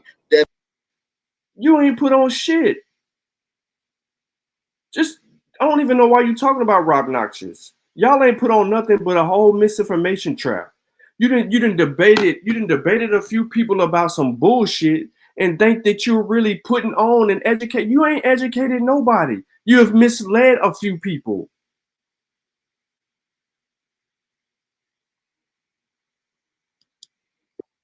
dedicated to no topic of his own choice. So he's not even a legitimate candidate to even be critiquing because he isn't even a student. How you gonna tell what somebody is eligible to do or not do based on the merit of what the fuck you talking about? You don't know what kind of work he's done. You ain't even seen his work. You ain't asked him about his work, and you ain't gave him no opportunity to edify you about what he doing. He knows that y'all are full of shit. So we get into the part where he finna goddamn cry river again about being debunked. You know what I'm saying? We got to have somebody at least got some work put in on some information. He's just a hillbilly gaffer who's trolling the Negro chats. That nigga did a debate. That nigga did a. He did a debate on a chalkboard. That nigga had that nigga ain't had no sources. That nigga was. Yeah, chalkboard is crazy. That nigga did a debate with a chalkboard, bro. Like, I'm done. Like, nah, nigga. Nigga, you disqualified in this lifetime and in the next lifetime from any of even mentioning yourself in any conversation or fucking debate. What the fuck, man? That was the funny. Some of these dudes, man, be coming on. Hilarious, bro. Yo, be some of the funniest shit I've ever seen, man. You know what I'm saying? But these niggas be like, I want to debate. Hey, let me debate. Please let me debate. And then soon as nigga come on, nigga make a further fool of himself. And we already looked at you as a fool. Now we look at you as a bigger fool. This nigga had a chalkboard, man. Trying to debate the period. Y'all see how he talking about Rob Noxious? Why he not on the panel? And then he finna make one of the biggest fuck ups of the whole show. You know what? I'm finna let it rock out just because you was trying to do that to Rob Noxious. Let's run it back. Pyramids. Like, try to debate the pyramids, man. I wouldn't, like I said, I wouldn't be surprised if I seen Macho Randy Man Savage just elbow that nigga while he was sharing the chalkboard. Just elbow, put that chalkboard down, nigga. Like, you know what I'm saying? Or Homie the Clown smacking that nigga in the face with a sock. Like, you fool. Like, you niggas gonna learn, though. We going into a new fiscal new year, right? You niggas gonna learn, bro. You gonna learn. Sean P. Because these niggas is always listening. Like, you are their favorite. You are their favorite pastime entertainer. You understand what I'm saying? And when we entertain these niggas with historical evidence of us being who we say we are. These niggas ain't got no historical evidence. This nigga talking about they did the DNA of Luzia, right? Without even remains. He has a problem with identifying claims. He doesn't know exactly what I stated Yet he can't point you in the direction of me saying such, but he is making a claim instead of playing what I said and getting proper understanding. Listen to his mistakes, because now I got him right where I want him, complaining. Crazy as hell. They didn't even you remember, Cos came on. Remember when they said that museum burnt in Brazil? Yeah. Back in 2018. Yeah. So around that same time, I think the date for the article he put was 11. I think it was November 18th. It was November 18th, 2018. Right. So that was around the time when they so-called, and I don't even think they burnt it. I think they probably just took the shit and acted like a fire happened. Because they remember doing that shit. They said that the Lucy bones was not destroyed. The Lucille bones was destroyed. No, they said it wasn't destroyed. No, they wasn't destroyed. No, they wasn't. A lot of other shit was destroyed, but those bones was good though. Okay. Yeah. Matter of fact, I still got that video. Well, that was on my old channel, but I did have footage of that. Remember, we was all live doing the build.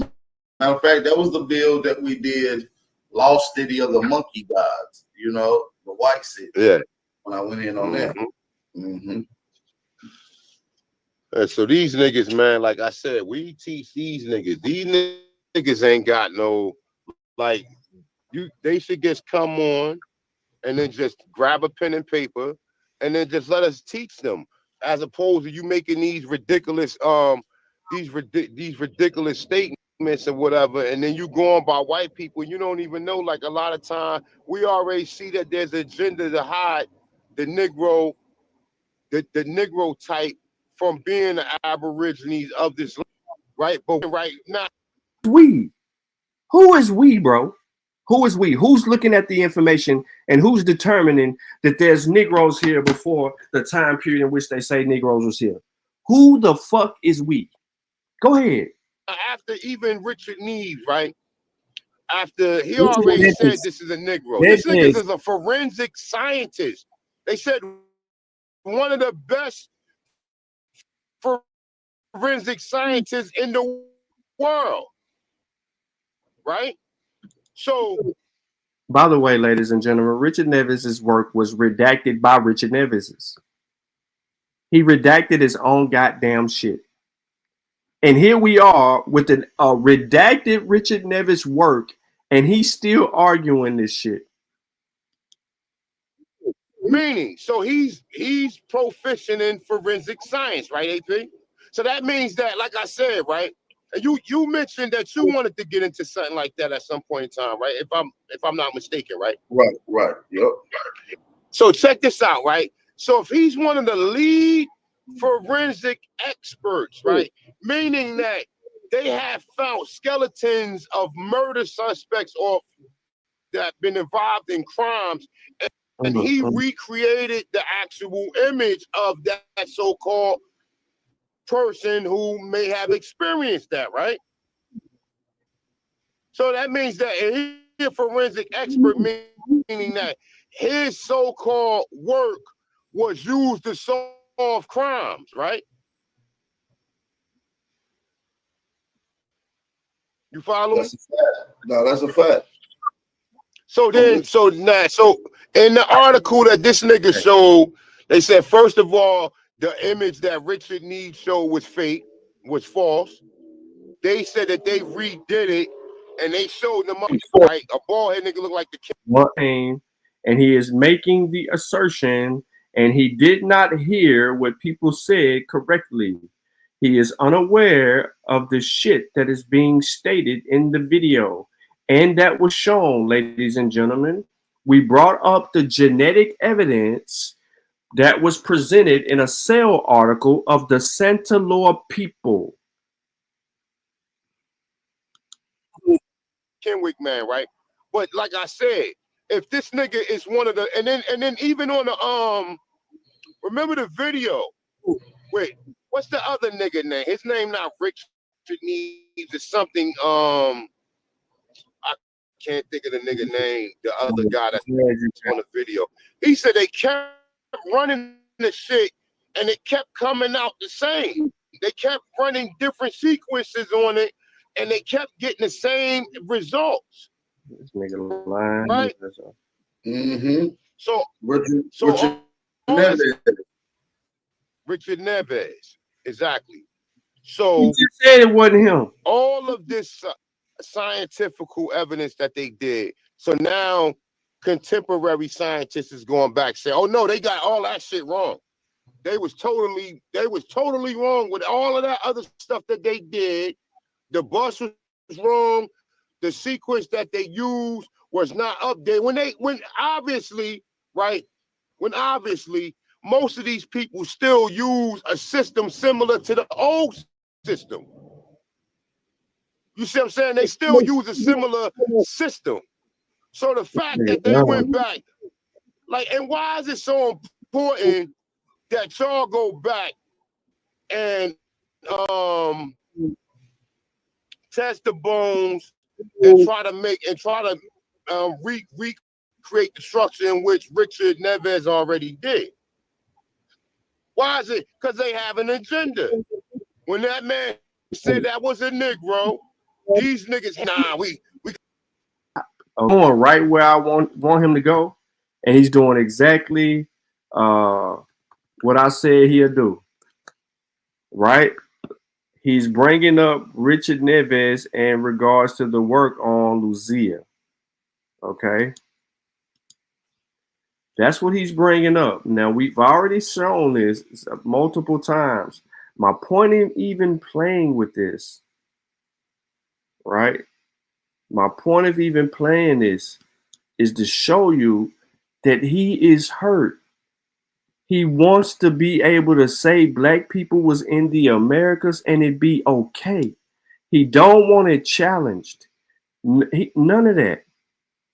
He don't want it challenged.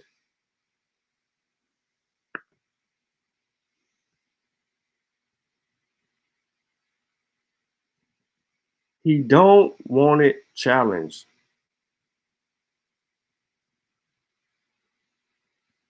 This is the problem. And he keeps saying Neves. So let me show y'all this real quick. Story dismantles theory of settlement of the Americas. Brazilian natives are now said to stem from a single ancestral group. I can play the audio, but I do not want to do this. This theory, according to the Americas, populated by two migration waves of people carrying African and Australian traits, and another with Amerindians similar to present-day indigenous peoples, has just been disproved. Study based on the fossil DNA and analysis samples from oldest skeletons found on the continent and confirms the existence of a single ancestral group of all ethnic groups. Discovery led to a redesign of strikingly African-looking face of Lucia as the skull of the Paleo-American young woman found in the 70s in Brazil. The conclusion is based on research conducted by 72 scientists from 8 countries, including scholars of the University of Sao Paulo and Max Planck Institute in Germany.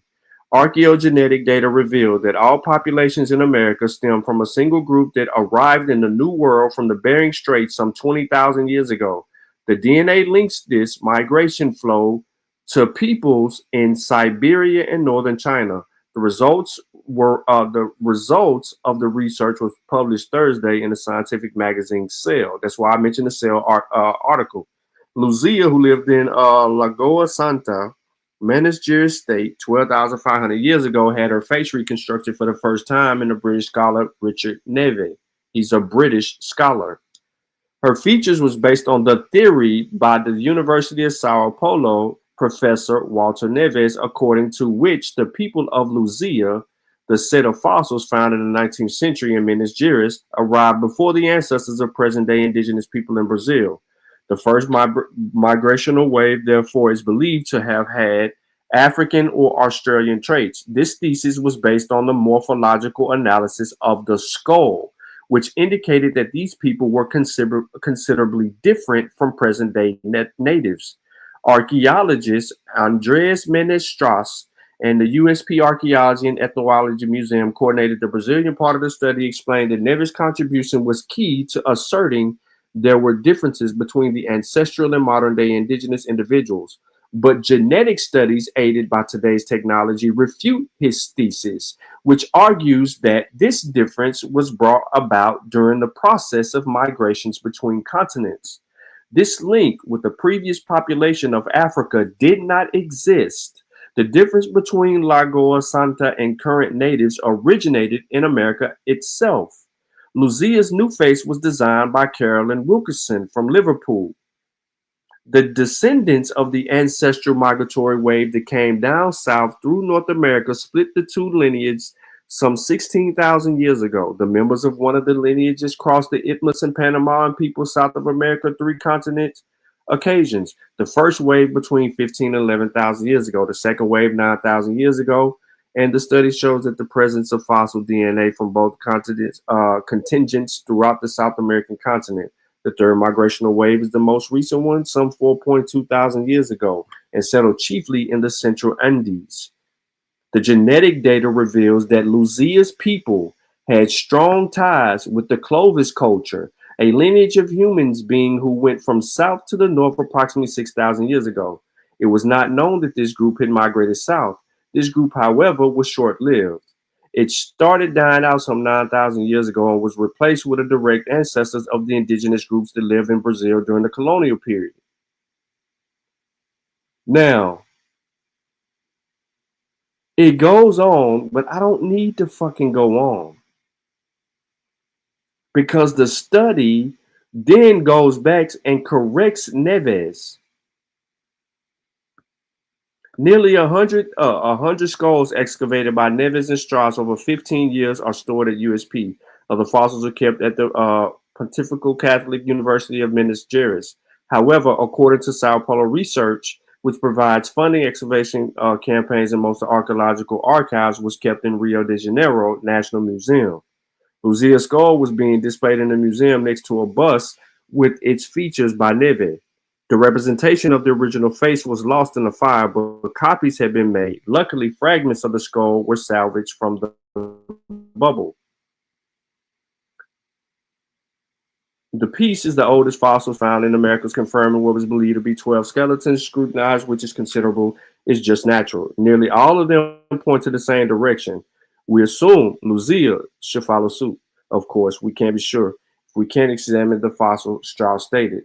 He reported that DNA must be extracted from the fragments of Luzia's skull recovered from the fire after permission is granted by the museum. The material was exposed to extremely high temperatures, and if there is something the DNA doesn't take, kind is heat. As it shatters the material to pieces, we have to keep an expectation. This is why Luzio becomes significant in explaining this shit. Because Luzio is of the same people that Luzia is of. And they want to sit here and use a reconstruction by Richard Neves that ends up being redacted because the motherfucker said that she had Africoid features and she looked black. But when they came out with the damn study and we looked at the cell information, the 72 researchers from 8 countries concluded that the Lagoa Santa people are descendants of Clovis culture migrants from North America.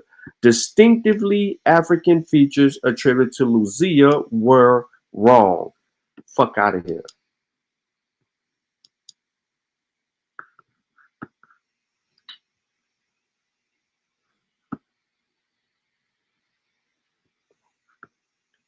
And then you got people like this dumb motherfucker that just came in the chat saying just the dumbest shit in the world. So I guess lookership don't matter when they show a model with a picture of a black person. First of all, that's not a black person.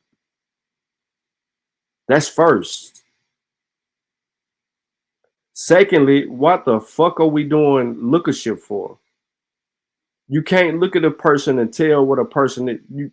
Bro, you see this? You got DNA all over your body. Everywhere you at, you got DNA. Your DNA is there. Your biological makeup, what makes you distinctively you, is there. Can't no bus get that. That's why they said they need to extract DNA. Because you can't hide the DNA unless it's been tampered or destroyed or exposed to something that'll ruin the likelihood of being able to extract. You are scientifically illiterate, just like everybody else who have the claims. Anybody who makes their last name Bay is retarded. Fundamentally, you're stupid. It is what it is. And you open your mouth in situations where you should have kept your mouth closed. So, ladies and gentlemen,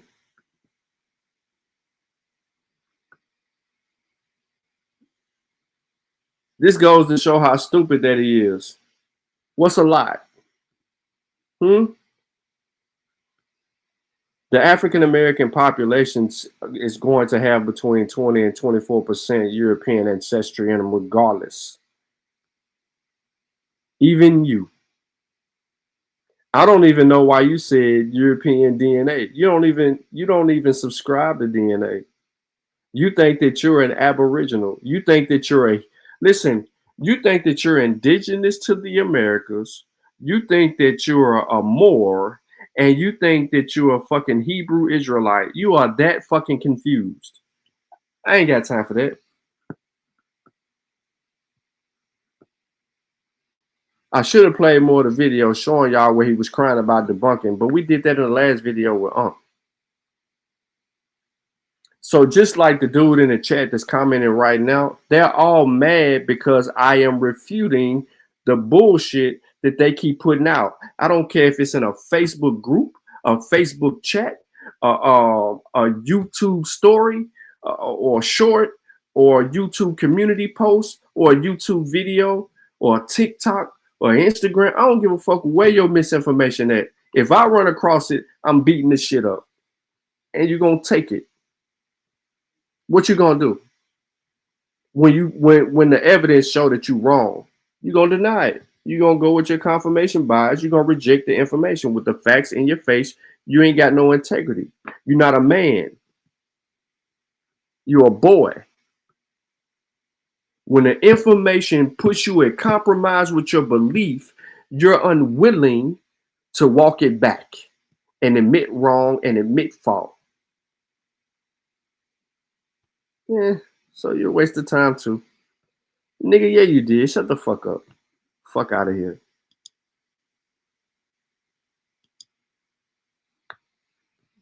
We had enough of you.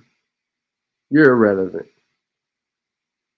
I sent the link out to you yesterday and you wouldn't even hit the link to get on there, but you wasn't in the chat, but you was listening and you told people that you was watching and you was afraid to come have a conversation. Fuck out of here. You're a bum.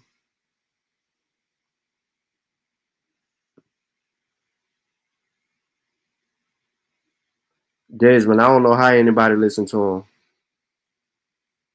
But listen, man, I appreciate everybody for tapping in. I've been on this thing for too long, bro. It's 2 a.m. where I'm at, 3 a.m. where you are. I have a good one. I got to work tomorrow. How the fuck y'all find an African in my fucking family, but y'all ain't find y'all own genealogy? Shut the fuck up. That don't make sense, for one.